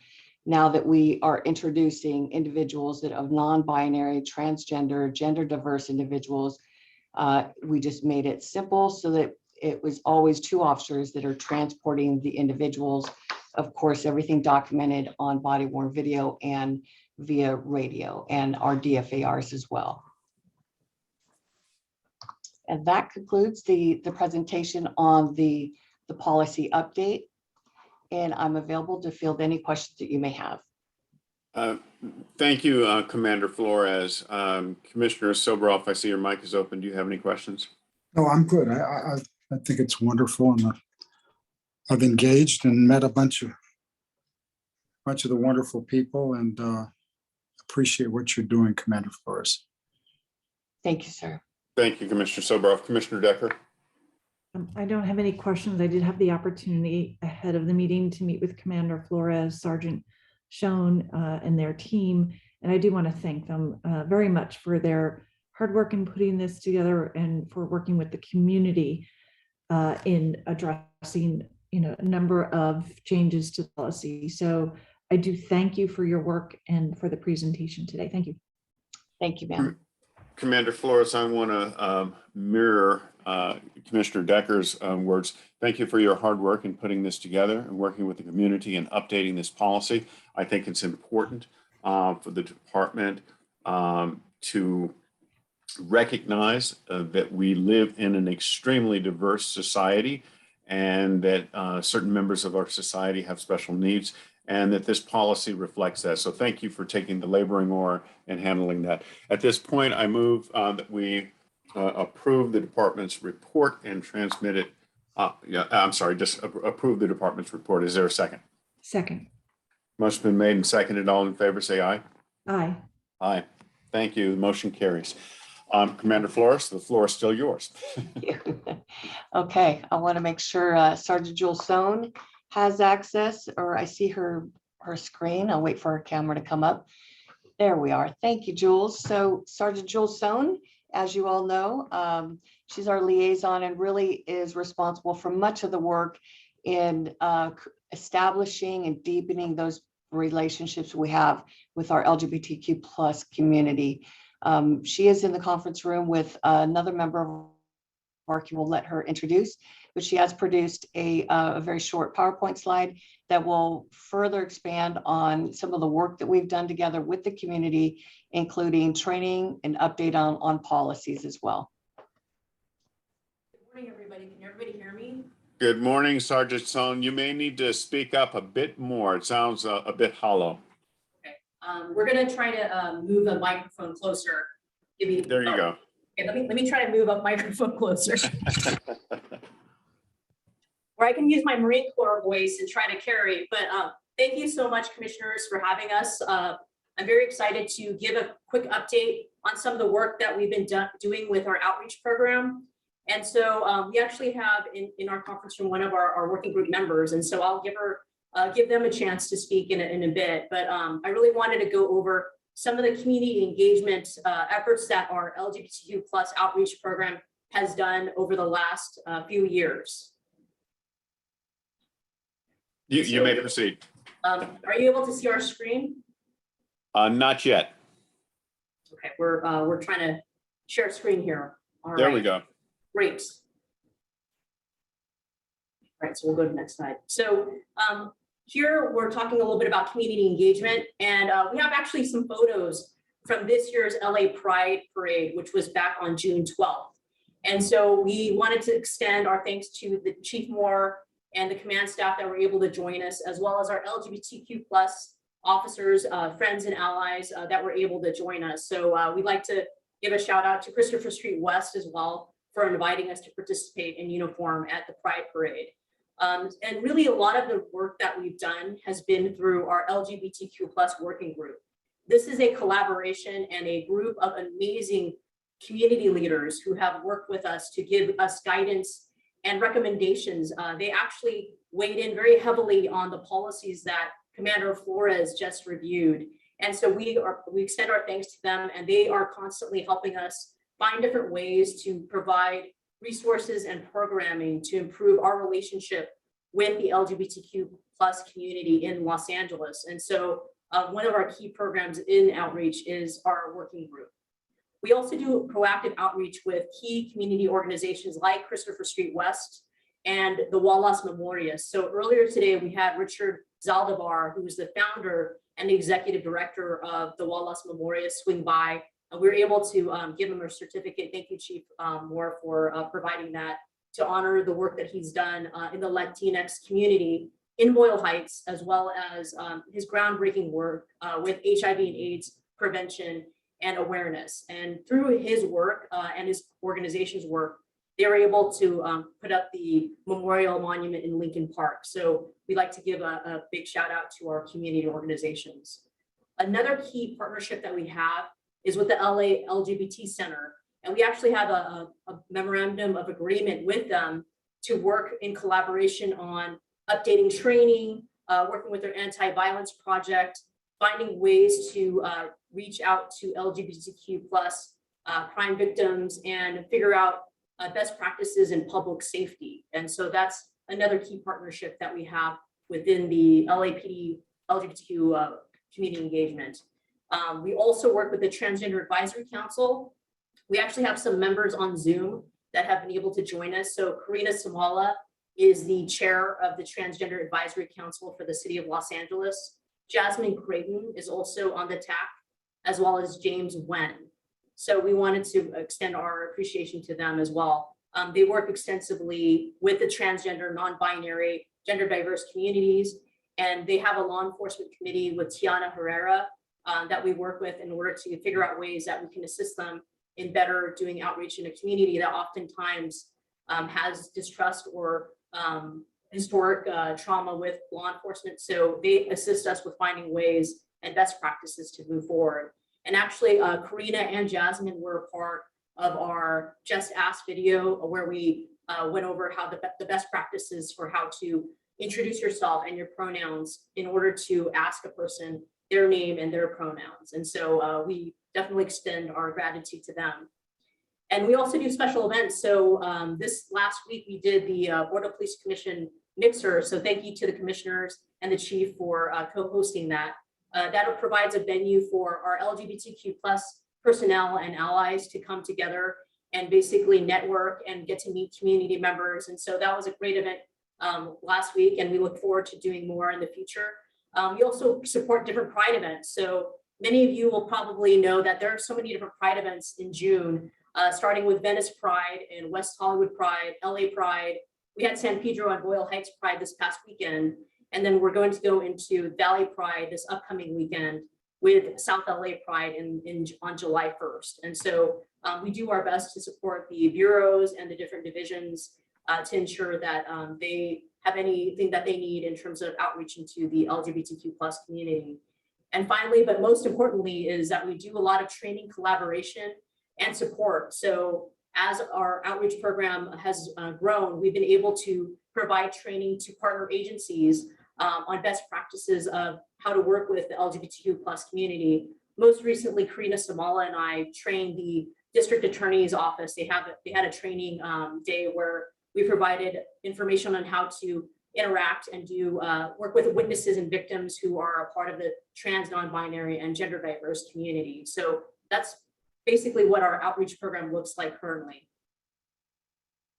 And so I'm going to dive a little bit deeper into training, because that's actually what I have been doing for the last 3 years, is really focusing on our training piece. And this will be very critical with the updated policy rollout that we're going to have coming up. So, so basically, we currently have the LGBTQ plus cultural competency courses that are in. So that's approximately 3 to 4 hours in the Recruit Academy that specifically addresses best practices in engaging the LGBTQ plus communities. We also have a class in the FTO update. So that's a 1-hour course to supplement what is being taught in the Recruit Academy. And we also teach at the supervisor school. So brand new supervisors that are going out and they have, they have their own units. They're going to be patrol supervisors. We also do a training that focuses on how to apply LGBTQ plus best practices when a supervisor goes out in the field in collaboration with how to deal with hate crimes and hate incidences. And we're also looking to add additional schools to this training as we look at the comprehensive rollout plan. So Dr. Luann Pinnell and I and Commander Flores, we met to discuss how to update our training to integrate the policy that you all approved. And so we wanted to make sure that all of our officers interact, understand, and are able to apply the policy. And so we are coming up with a comprehensive plan, which includes roll call training, e-learning, and a combination of in-person learning. So what we find with certain training is the best way to learn is actually in person. And so that's what we actually did in the Gender Recognition Act rollout. Was in 2019, we did the Just Ask video, and we also did in-person roll call training. So I had a training cadre of some incredible officers that helped me go to each geographic division and all the traffic divisions and communications. And so we trained about half of the department back in 2019 by going in front of them and doing this training. And so we're excited about this updated policy. If you think back in 2012, when the department rolled out our original policy, we were on the front end, we were like the tip of the spear, so to speak, one of the first departments to have policies specific to interacting with the trans community. And so today it's great to see that we are now updating the policy for today. And so very excited about that. And there are a couple of key programs that we've done recently, actually. So if anybody gets a chance to come to the LAPD headquarters, we have our LGBTQ plus panels, history panels that are up. And this is a really unique program because within our community specifically, there's good, bad, and ugly. And so this is a panel that is actually quite historically accurate and speaks to everything from the Cooper's Donuts demonstrations to the Black Cat, the Ed Davis letter, and it also talks about some key folks in our history who, like Sergeant Groverson, who was one of the first openly gay LAPD officers, and our first LGBTQ liaison was Lisa Phillips. And Captain Pete Casey and Commander Shannon Paulson were so kind to write their own bios. And so if you get an opportunity to see our panel, and we definitely appreciate the chief's support on this, because I think that you cannot be truthful of our history without speaking to some of the past that has been very tough and, for the LGBTQ plus community. And the work that was done, before is the only reason why I can be in the department and out and be in this position. So I wanted to thank everybody who's had a part in that. So, but please check out the panels. They'll be in the lobby through July. So if you get a chance, please take a look. And we're also very excited about our pride pins. So last year, Chief Moore, in collaboration with Assistant Chief Ramala and the working group, they were able to design and actually get this approved through the uniform committee. So that was amazing. And so we were able to purchase 1,500 pins that we distributed. And we actually are in the process of distributing some more. So we got a few more, about 800 more pins. And so what we did was we actually put it out on our LANs, our internal intranet, so that people who wanted a pin could ask for one. And we've been very excited about the response. And so the hope is that in the future we can get some more pins. But thank you so much to the chief and the department and the commission for your support for us to be able to do such amazing programs that show visibility and support to the greater LGBTQ plus community. And so I wanted to give a big shout out to community, because a lot of our programs and our policies have always been informed by our community leaders. And so I wanted to do a quick shout out to Karina Samala.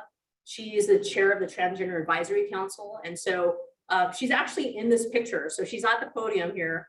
And this is at the Midnight Stroll, back when the Midnight Stroll was in Hollywood Division. And so Jasmine Creighton, I also wanted to give a shout out to her. She is the founder of the Midnight Stroll, and she is a part of APAIT.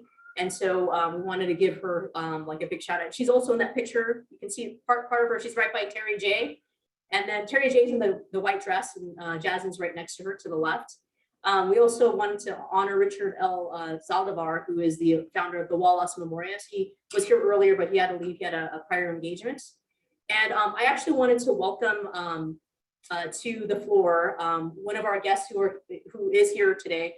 So Mlk Parade, she is from the City Attorney's LGBTQ Victim Assistance Program. They use they, them pronouns. And so I will bring them up here. So, and then project. Thank you, Jules. Hi, everyone. My name is Mlk Parade, and I work for the LA City Victim Assistance Program. I don't have anything formally prepared today, but I have had the pleasure of working with the LAPD LGBTQ plus working group for the last 3 to 4 years. And it's been a great opportunity to engage with other LGBTQ social service agencies and discuss important dialogue with LAPD about changing various policies to the policing of LGBTQ plus individuals. I am a victim service coordinator, so I'm kind of working on the other end of it, but it's equally as important. And over the years, I've noticed while the LAPD still has a lot of work to do, they've made a lot of great improvements with the treatment of the community. And so I see more efforts, especially with the hate crime supplemental forms that are taken when there is a hate crime that's reported either based on gender identity or sexual orientation by an LGBTQ community member. There's definitely more efforts being put in by responding officers to try to treat people respectfully and identify them according to the way they would like to be identified by whatever gender pronouns a person uses. So yeah, you know, there's still people making mistakes, but we have wonderful people like Sergeant Sohn, who has been working really hard to train LAPD officers in these different inclusion practices. And I'm just happy to be a part of the working group. And yeah, often LGBTQ individuals that are arrestees, many of them have also been victims of crime as well.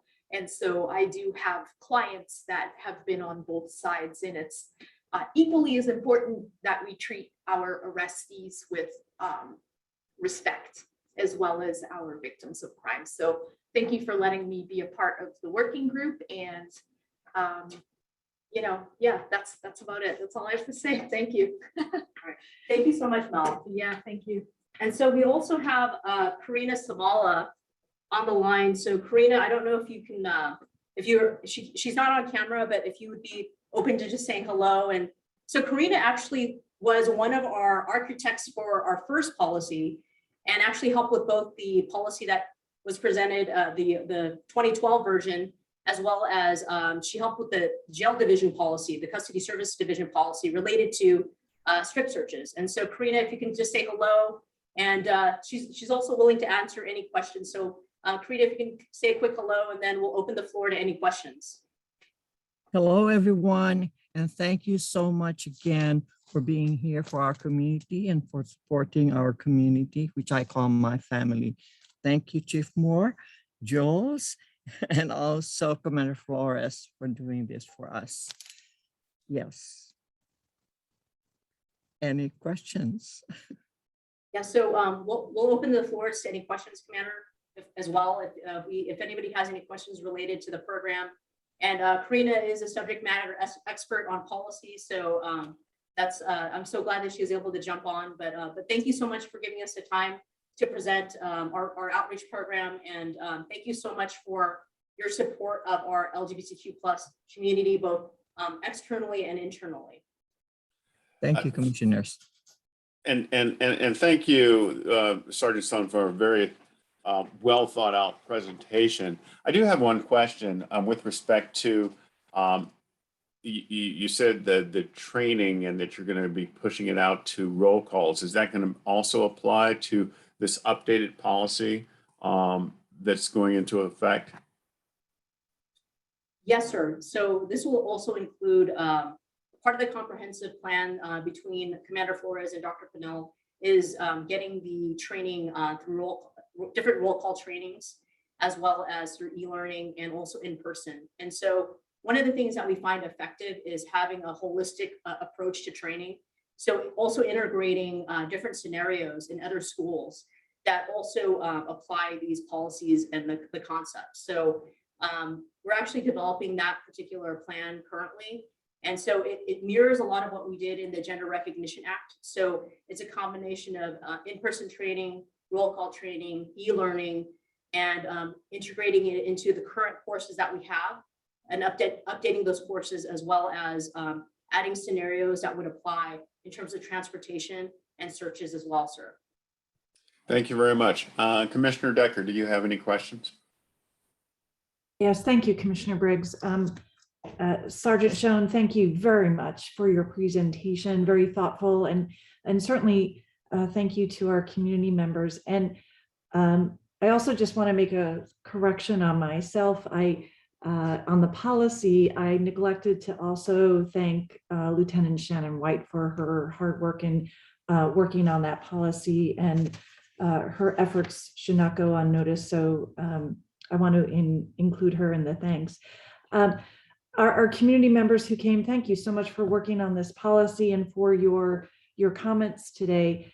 My question is to you, to both of you. It's so important for us to hear from the community, the impact of policies on the street, the impact of training. And I wonder if you could just share your thoughts on where we should be going next. You know, we always want to stay current. We want to stay updated on policies, on training, ensure it's being implemented on the street. But I welcome hearing from you on, you know, the next year ahead. What should we be focusing on? So Karina or Mel, if you would want to jump in about training. Okay.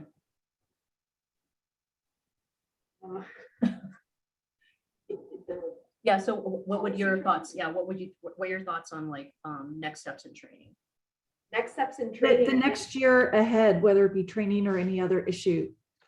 Yeah, so we get still a lot of reports where you can tell that the responding officers are not comfortable with gender pronouns and how to approach transgender victims or non-binary victims. And it's not as easy as just taking one PowerPoint presentation. You need to, you know, do it repetitively. And so the LAPD is huge. I know it takes an insane amount of time for the whole force to be given that presentation, but it needs to be given more than once for it to start to stick. And you can see in reports, people are trying, but they don't quite understand the terminology. They'll flop back and forth with gender pronouns, and, you know, person identifies himself as a transgender woman, and then throughout the report will continue to use he pronouns for the person. So things like this, it's like clearly the person has taken a training, but they don't understand it, and that's where there's you know, something missing, I think. That's helpful to hear. Thank you very much. Sure. Karina, did you want to add anything? Yes, we have also started the Transgender Citizens Academy that we have started again. We used to have that in the past. I went through that in the beginning, and we're starting it. And we have young cadet trainings that we do right now with our young people, which is which is really good for our community, for our coming. Hate crime is still so high in our community. That's one of the biggest problems that we are encountering right now against our community. Thank you very much. Thank you both, Commissioner Briggs.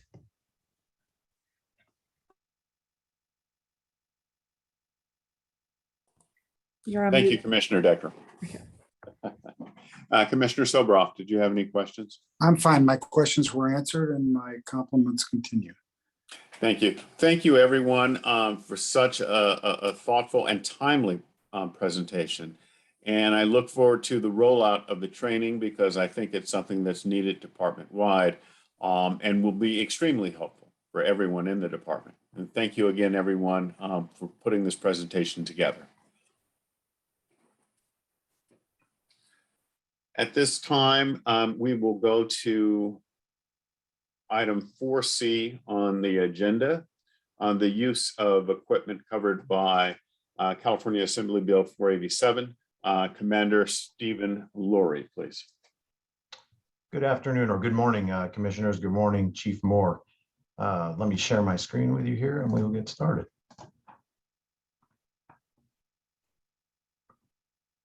Can you all see my presentation okay and hear me okay? Yes. All right, thank you. Thank you, Mr. President. I wanted to talk to you today about Assembly Bill 481, which was signed into law and became effective January 1st. As you know, as we briefed right when it passed the legislature, it regulates the department's use of certain equipment, training, use, deployment, and requires a few things that I want to brief you on today. And then I'd like to close by letting you know what we need to do next to keep this policy moving forward. It's a little bit unique, there we go, in that City Council has to help us move this sort of to its final stage. So that's what I'll discuss today.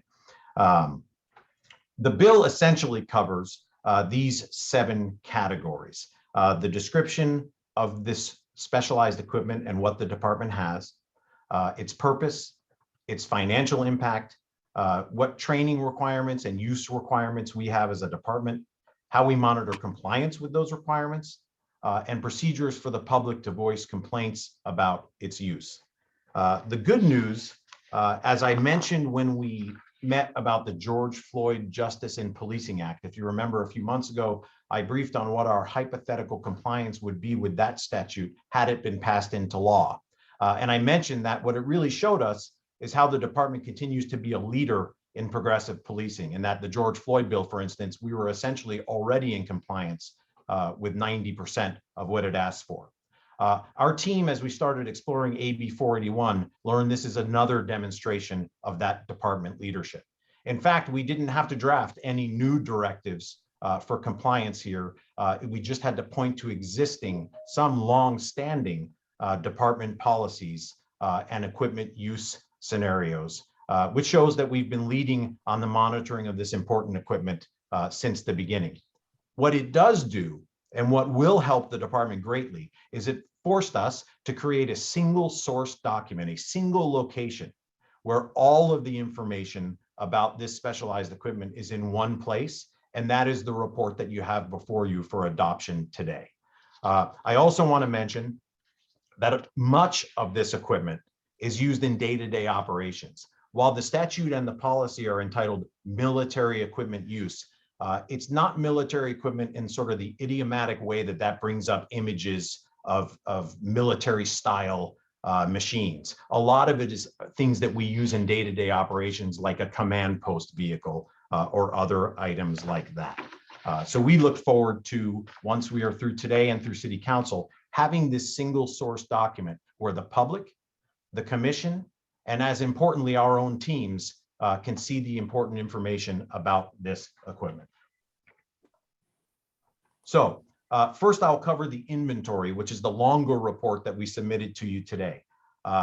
It is 22 pages of an Excel spreadsheet that shows you sort of 4 categories of items that the department utilizes that fall under AB 41. And those are vehicles, firearms and ammunition, less lethal tools and ammunition, and certain specialized breaching equipment. The inventory you have before you talks about how much we have of this, what capabilities these tools have, their purpose in the department, what they cost us both to own or purchase and to maintain, and the lifespan. In other words, how long we expect that item to serve us before it might need to be replaced or repaired. Finally, that inventory covers in the final 2 columns the training requirements. So what an officer or supervisor needs to complete before they can deploy this equipment. And we've also included the applicable training bulletins, tactics directives, et cetera, that show how we monitor the use of these items. The second thing we're submitting today is the actual policy. As it will modify the department manual, what we've submitted to you is a draft special order. This was drafted by a multidisciplinary team, and I want to give a special shout out to our folks at Audit Division, especially Sergeant Michelle Smith, our government liaison, and especially Detective David Sun, and our City Attorney Office team. Wayne Song is out of town on a much-deserved vacation, but his team helped us because a lot of drafting this policy was sort of an exercise in statutory interpretation. The legislation is long and wordy and bureaucratic, and we had to make sure that we did the best job we could interpreting what the legislature's intent was in monitoring these items. Essentially, the policy requires the department to ensure that those who deploy or use or are involved with this equipment are properly trained, and that they document the use of this equipment. And that use might be bringing it out to stage. It might be using it during an unusual occurrence, a community event. It essentially creates a record-keeping system. And then secondly, it provides you at the commission and therefore the public an annual accountability mechanism. So I or someone in my place will be back in a year to re-report on what the last 12 months looked like for all of those categories I described, what we spent on these items, how often we use them, compliance with training, et cetera. So that's an important annual report that will bring accountability to you at the commission. I want to point out two sort of exceptions that the city attorney and the department agree are not covered by our policy because they are not covered by the legislation. The first one is standard issue equipment. For instance, all sworn officers are carrying some sort of pistol. So those would not be included in our standard issue or in our AB 481 equipment because they're standard issue. And the second is, if we bring items to the department to test and evaluate only in our own environment, so let's say on a range or at the EVOC driving course, if we're considering a new vehicle, if those do not go out to the public, if they don't serve the city, then they're not required to be reported under this policy. And I just wanted to call that out. So in the future, when we see some exceptions, you'll understand where those came from. Now, here's what I talked about when I first opened and what we need to do next. The wording of this law states that the legislative body that monitors our police department needs to pass an ordinance adopting this policy. Our city attorney has opined that that is the city council. So what I'm asking for today, what the department is asking for, is for the commission to adopt the policy that we've submitted and forward it to city council, where the city attorney will draft the ordinance, which must be passed within 180 days from when we first made this information public, which we did at the end of April. So after it moves from here, it needs to go to the Public Safety Committee and then to full council and then be passed all by just before Halloween.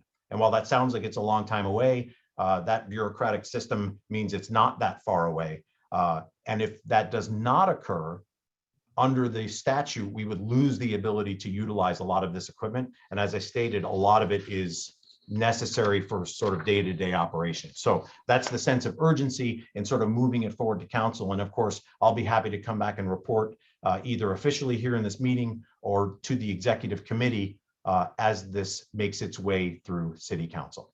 So that's all I have formally, but of course, I welcome any questions you have about either the inventory or the policy. Thank you very much for your time. Thank you, Commander Laurie. I just have a quick question with respect to this specialized firearms and ammunition. How often is that training for those specialized weapons? Yeah, it's a great question. So it's sort of the lawyer answer. It depends, right, on which weapon we're talking about. So as you know, we all qualify with our own weapons every other month, and shotguns twice a year. Within Metropolitan Division, which is where a lot of the more specialized weapons are deployed, they are training constantly. If you'd like, I can come back with sort of a breakdown of qualification requirements by weapons system. I don't know for each one of those how often they're actually scored and qualifying, but the training is ongoing. That was my presumption, that for most of the specialized weapons, it's within a SWAT or Metro Division, and they're constantly training on those weaponry. Thank you very much. Commissioner Soboroff, did you have any questions? No questions. Commissioner Decker? Yes, briefly. Commander Laurie, thank you for the presentation. I don't have a specific question as to what you're asking of us today, but I want to be sure I understand what will happen in the future. If I understand the materials correctly, an annual report will come to the commission on the use of the specified equipment. Is that right? Yes, exactly. The use and cost. Using Yep. and cost. And if new equipment is sought by the department, that comes before the commission first, and then it would go to city council for approval as well? That will depend on what the ordinance finally looks like. We hope not. We hope that the final ordinance will essentially delegate this authority to the commission, so that this will be a one-time drafting, and then the city council will state in the ordinance that moving forward, this is the purview of the Board of Police Commissioners, but we don't know yet. For the acceptance of new equipment. Correct, and the reporting. So we hope the trip, if you want to say it that way, to the city council is a one-time move to allow them to empower the commission on their behalf to do that work. Okay, I want to be sure I'm separating out the acceptance of new equipment if it is needed or sought, and the reporting on existing equipment. Okay. I get the reporting, we'll get that annual report, the commission will. And then new equipment, if it's sought by the department, you're asking council to have an ordinance that would delegate that authority to the commission. Is that right? That's exactly right. Okay, understood. All right, thank you. Thank you.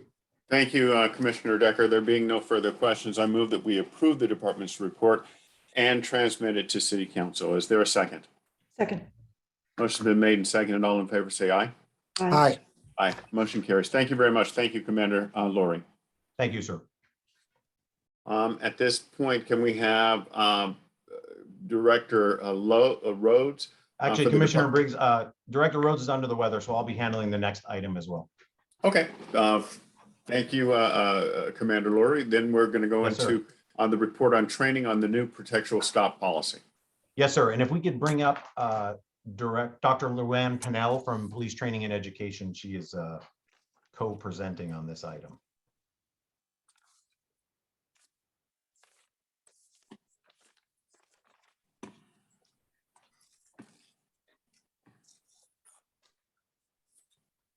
Oh, there she is. I think she's coming online now.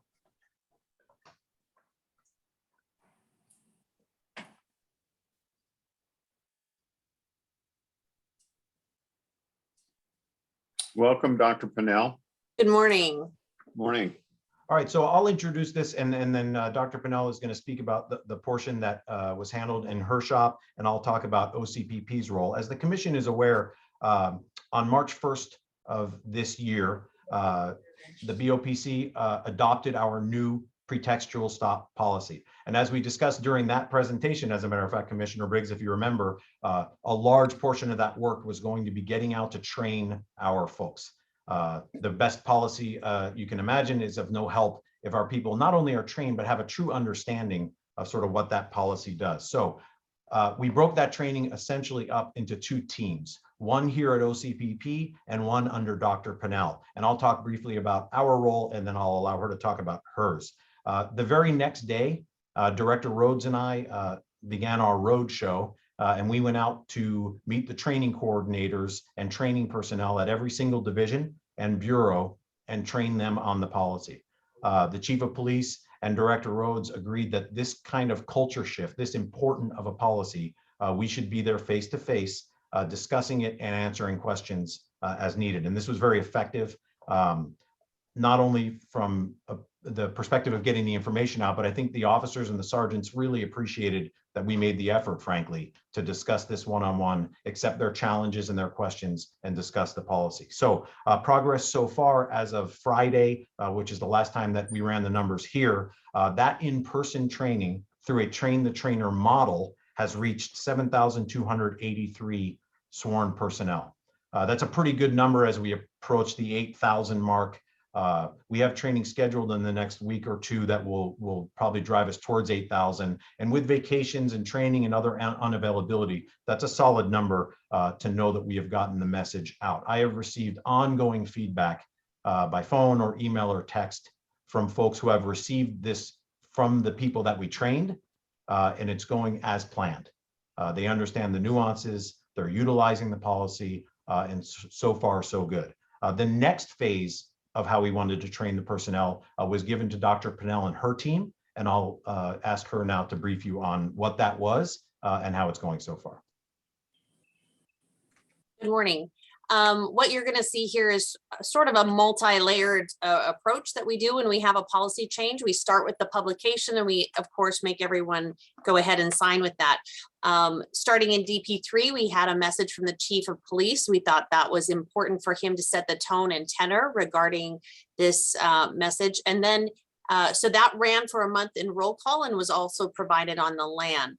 Then this is also simultaneous while Commander Lurie and Director Rhodes are doing the in-person training. What we wanted to do is make sure that we were having meaningful discussions at the same time that we are increasing the knowledge and awareness, answering questions about you know, what it really means, and also answering and addressing any rumors, myths, concerns about what it doesn't mean. At the following DP and DP4, we did an Ask the Chief video where we had 4 watch commanders interview the chief, ask him questions, and based on what they were hearing, and also based on what we were hearing out of the training sessions, most frequently asked questions. And then that ran for all of DP4. Starting in DP5, oh, sorry, before I get there, we also had training for the commanding officers and training coordinators. And so again, that's what they were doing with OCPP. However, additionally, we had 2 pages of Q&A that were given out, you know, background on the policy, and a Q&A or frequently asked questions that the commanding officers would be would have at their disposal to answer those questions in their divisions as well. So part of that training of command staff was important for the messaging and leadership throughout their divisions. Then we followed up with an e-learning that went out in DP5. Generally, because we have vacations and holidays, we give 2 to 3 months for the department to complete an e-learning. At this point, we have roughly about 2,200 who have completed the e-learning. We have an upcoming training coordinators meeting next week, and we will be addressing the training coordinators to ensure that the rest of their staff complete the e-learning. So this is kind of on par for where we usually are. We would like to see it all completed by DP8. And then I've talked to Commander Lurie about what kind of follow-up we might want next year, just to have another roll call training to keep the conversation going and to make sure that people feel confident about this new policy. And I think that's what we have right now. Thank you, Dr. Purnell. Dr. Purnell, I'm going to put you on the spot because there are a lot of participants here who don't necessarily speak police jargon. So you were saying DP3, DP4, Sorry. DP5. Can you explain that, please? Sure, and I do apologize. So DPs referred to deployment period. So it's a 4-week period of time. They don't exactly fall on months, but globally speaking, it's kind of March, April, May is when we've had a sequential development and rollout, so that every month we've pretty much had a new layer of this policy added. And the final one is the e-learning that's out there right now. Okay. And what are some of those most frequently asked questions? I can jump in there if you want, Steve, Yes. you're doing a lot of these trainings. Yes. So they're sort of falling into 2 categories. First of all, and regrettably, before we ever put pen to paper on this policy, it was out there in the social media sphere and in the sort of gossip sphere that, oh, the department is banning all traffic stops or something like that. Of course, that's not true. So the #1 thing that I've been asked in training, and I also, as Dr. Purnell said, went out and trained all the commanding officers and discussed this with them, is why doesn't the department want us to do traffic stops anymore? Which, of course, even just a plain English reading of this policy shows that is not at all what the department is asking. That's #1. And #2, and cops are willing to be very frank. They're saying, why now? Like, it's been a tough 2 years to be a cop anyhow. Why are you bringing this now and bringing us more change now? And we're able to have a very frank conversation that this is a moment in history with an opportunity to move us even farther into our leadership position for doing what the public wants from modern big city police departments now, and that the timing is the most important part, while showing understanding with the officers that yes, it has been a challenging few years to be out there in that black and white police car. So those are sort of in the two families of questions. And thank you, Commander Laurie. And one last question for myself. Do we have any preliminary numbers to show how the policy has perhaps changed what the officers are doing out there on patrol? So we don't have statistics yet as far as, you know, there were 1,000 traffic stops and X hundred of them were pretext or non-pretext. So we haven't gathered that data yet because we want this to be widely trained and then give it a moment to sort of move into our culture. What we do have is a lot of anecdotal stories, comments, et cetera, that are all frankly quite positive. I've spoken personally with commanding officers who are watching their own numbers. I've spoken with watch commanders who are meeting with their officers, and in a predictable way, the initial rollout caused some hesitancy. And then once folks learned about what the policy really does, it's been met with much less consternation and fear, and I expect that the numbers will reflect that. Our overall productivity numbers, the rate has not changed significantly since the rollout, which is a good thing, right? The fear would be that suddenly our officers would stop doing proactive police work, and that has not been the case. Thank you, Commander Laurie, and thank you, Dr. Purnell. Commissioner Soboroff, I see that your mic is open. No, I understand. I understand the issue, the problem for the officers, and I'm glad that they feel comfortable, Steve, in discussing that and being open with it with you, because it's all, as all this stuff layers on, it gets very confusing as to just what I can do.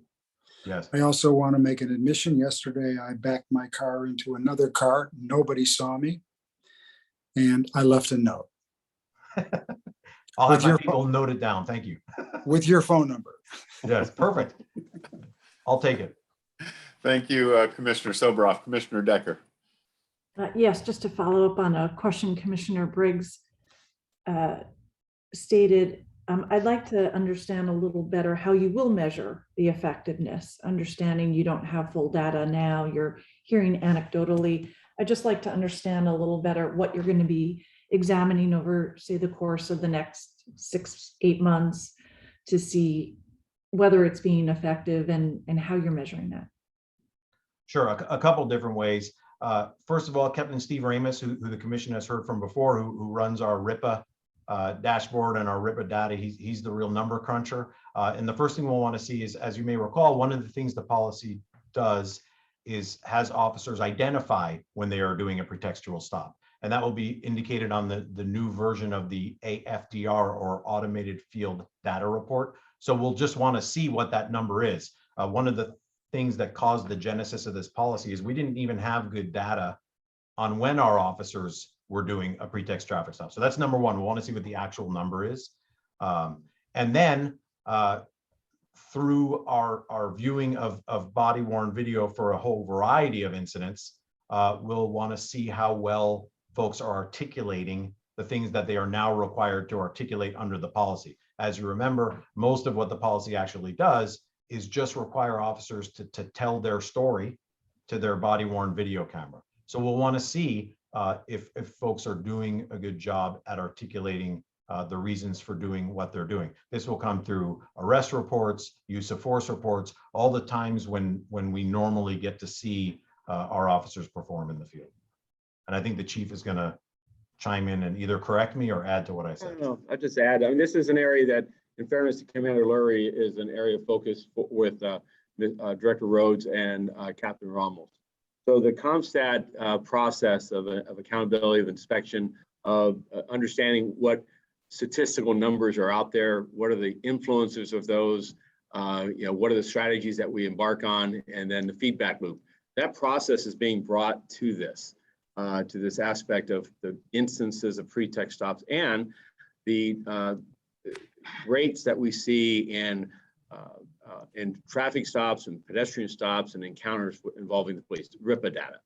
So that first subset now is each of the stations has their own dashboard that breaks down what previously was the entire agency's RIPA data. So the number of people stopped by ethnicity, their gender, the underlying reason for the stop, whether or not the person was asked to get out of the car, whether they were searched, whether there was any contraband, and what the results of that stop. That's previously been the entire city. Pretext stops was an important aspect, because heretofore, 75% of the stops were for quote unquote equipment violations. And most of the time there was no contraband and no arrests, and the disparities was African-American and people of color, other people of color were the ones that were in relationship to the residential population disproportionately stopped. So pretext said, we believe that many of those stops, so proactive stops, were not for the underlying minor offense of no front plate or window obstruction. Instead, we believe it was a pretext. This inspection of each of the 21 areas is to better understand our officers, first, in compliance with the policy, that they identify instances of a pretext stop for a minor equipment violation, and that they have additional information that would suggest that the person is involved in a more serious crime. How are those results, meaning what's the frequency of those types of stops? Some commands have high frequencies of those types of stops. Other commands have have much lower numbers. What are the underlying influences of why we have those higher instances of pretext stops? And what are the outcomes? And we recover guns, we recover other contraband, and just that familiarization with the numbers of what happens, say, in Southwest Division compared to what happens in Central or in Rampart. And so the next, to your point, 3 to 6 months is going to take some time to get oriented to the information to your local command, for the area's captains, for us to look and inspect that people, review the fact that people are complying with identifying pretext stops on equipment violations versus an equipment violation that is just a straight up equipment violation. Bald tires, modified exhaust. There's a number of equipment violations that pose serious risks to traffic safety. We're not saying don't engage in that type of enforcement. We're saying that if you're going to initiate a stop on a minor equipment violation that doesn't have a serious public safety connection, it needs to be a pretext, and you need to articulate the added information.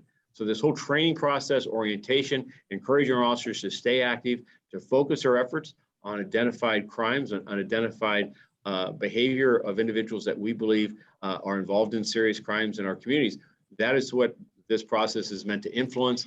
The evaluation of that over the rest of this year is going to take some time, and I expect it'll be uneven. And I welcome any commissioner to the inspection process to see how we're asking questions, how we're hearing replies, and the impact this will have over time on the strategies. Ultimately, we look for the areas to continue to encourage our people to engage in community outreach and engagement, and also investigate and pursue people involved in serious crime, people who are jeopardizing and impacting community safety, so that their actions are reflective of that. And this, I believe, this policy protects both the community from being unjustly or frequently stopped for minor inconsequential matters that have no tie to public safety, and that the other side protects the community from individuals who are engaged in serious crime and are preying upon a community, that they're not somehow now working under a cover where the law enforcement is preempted or stopped from conducting those necessary stops. So it's a bit of subjectiveness here. This is not this is more there's more qualitative stuff moving forward than quantitative, but it is a process that I welcome the Commission's continued involvement and understanding. Thank you, Chief. I would like to go to those, the inspection process. My other question is, what efforts are being undertaken to outreach to the community so that the community can understand the changes that are being made, as well as sharing with them, relevant data as to what is happening in their division? So this is where Commander Flores is also involved as a partner with the geographic bureau chiefs and the area commands. We want to prepare the internal ground on this first before we start moving out to the individual area or communities with say the the snapshot of this in Hollenbeck area as compared to West LA or either one of those. We want them to have that information out to them, but we're trying to work internally first, and then we will go externally and make this public and transparent to all the communities. Okay, and that certainly makes sense, Chief, and I look forward to hearing the plan for further outreach, because obviously part of this was to ensure the community not only understands what's going on, but has further faith and trust in what the department is doing because of those added levels of transparency. So I look forward to it. I don't disagree with the approach, just I look forward to seeing what efforts will be made to outreach the community on this. By the way, and I'll just close, I don't want to misrepresent. We have had Commander Flores and Captain Ramos have had a number of meetings with advocacy groups at a more macro level. And of course, I meant more in the details on what was happening in each division, but I do appreciate that clarification, Chief. Thank you. I don't have anything further. Thank you, Commissioner Briggs. Thank you, Commissioner Decker. Commissioner Decker, your conversation there with Chief Moore brought up an issue, and that is that each of the divisions now have these dashboards, and that the department will be reporting back to us. Chief, I'd like, if possible, by the end of the year, let's just say the first week that we're back in session in December of this year, 6 months from now, that we have a report back so that we can look at some of the preliminary data, that those dashboards are showing each one of those divisions, particularly those with higher stops than others. We'd like to see what's trending in those areas so that the commission can stay on top of this, because this is important both to the commission and the community. Happy to. Yep. Thank you very much, Chief. At this point, I move that we adopt the recommendations for the board action, which is to review and file the department's report on this stop training of the new protectural stop policy. Is there a second? Second. Motion's been made. Second. All in favor, say aye. Aye. Thank you very much, everyone. That's the end of our regular agenda. At this point, we're going to go into closed session. We'll go into closed session at 12:15. Thank you, everyone. The Board of Police Commissioners will now recess into closed session to discuss agenda items 5A and 5B in accordance with Government Code 54957.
Looks like we're all here. Mr. Tiefenk, can you please read out from closed session?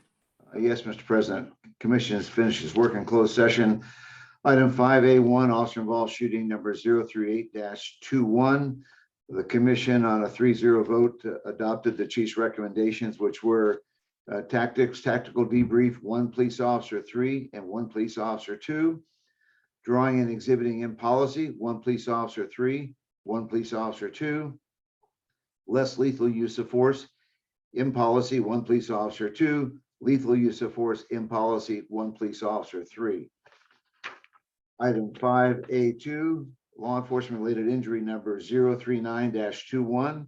Commission on a 3-0 vote adopted the chief of police recommendations, which were tactics, administrative disapproval, 1 police officer 3, 2 police officer 2s, tactical debrief, 3 police officer 2s, drawing and exhibiting in policy, 5 police officer 2s, less lethal use of force out of policy, administrative disapproval, 1 police officer 3 and 1 police officer 2. Release to item 5B, discussed, no action taken. That concludes the report. Thank you, Mr. Tiefenk. There being no further business before the Board of Police Commissioners, I move that we adjourn. Is there a second? Second. Motion's been made and seconded. All in favor? Aye. Say aye. Aye. Thank you. See you next week, everyone. Have a Thank you. safe time. Bye.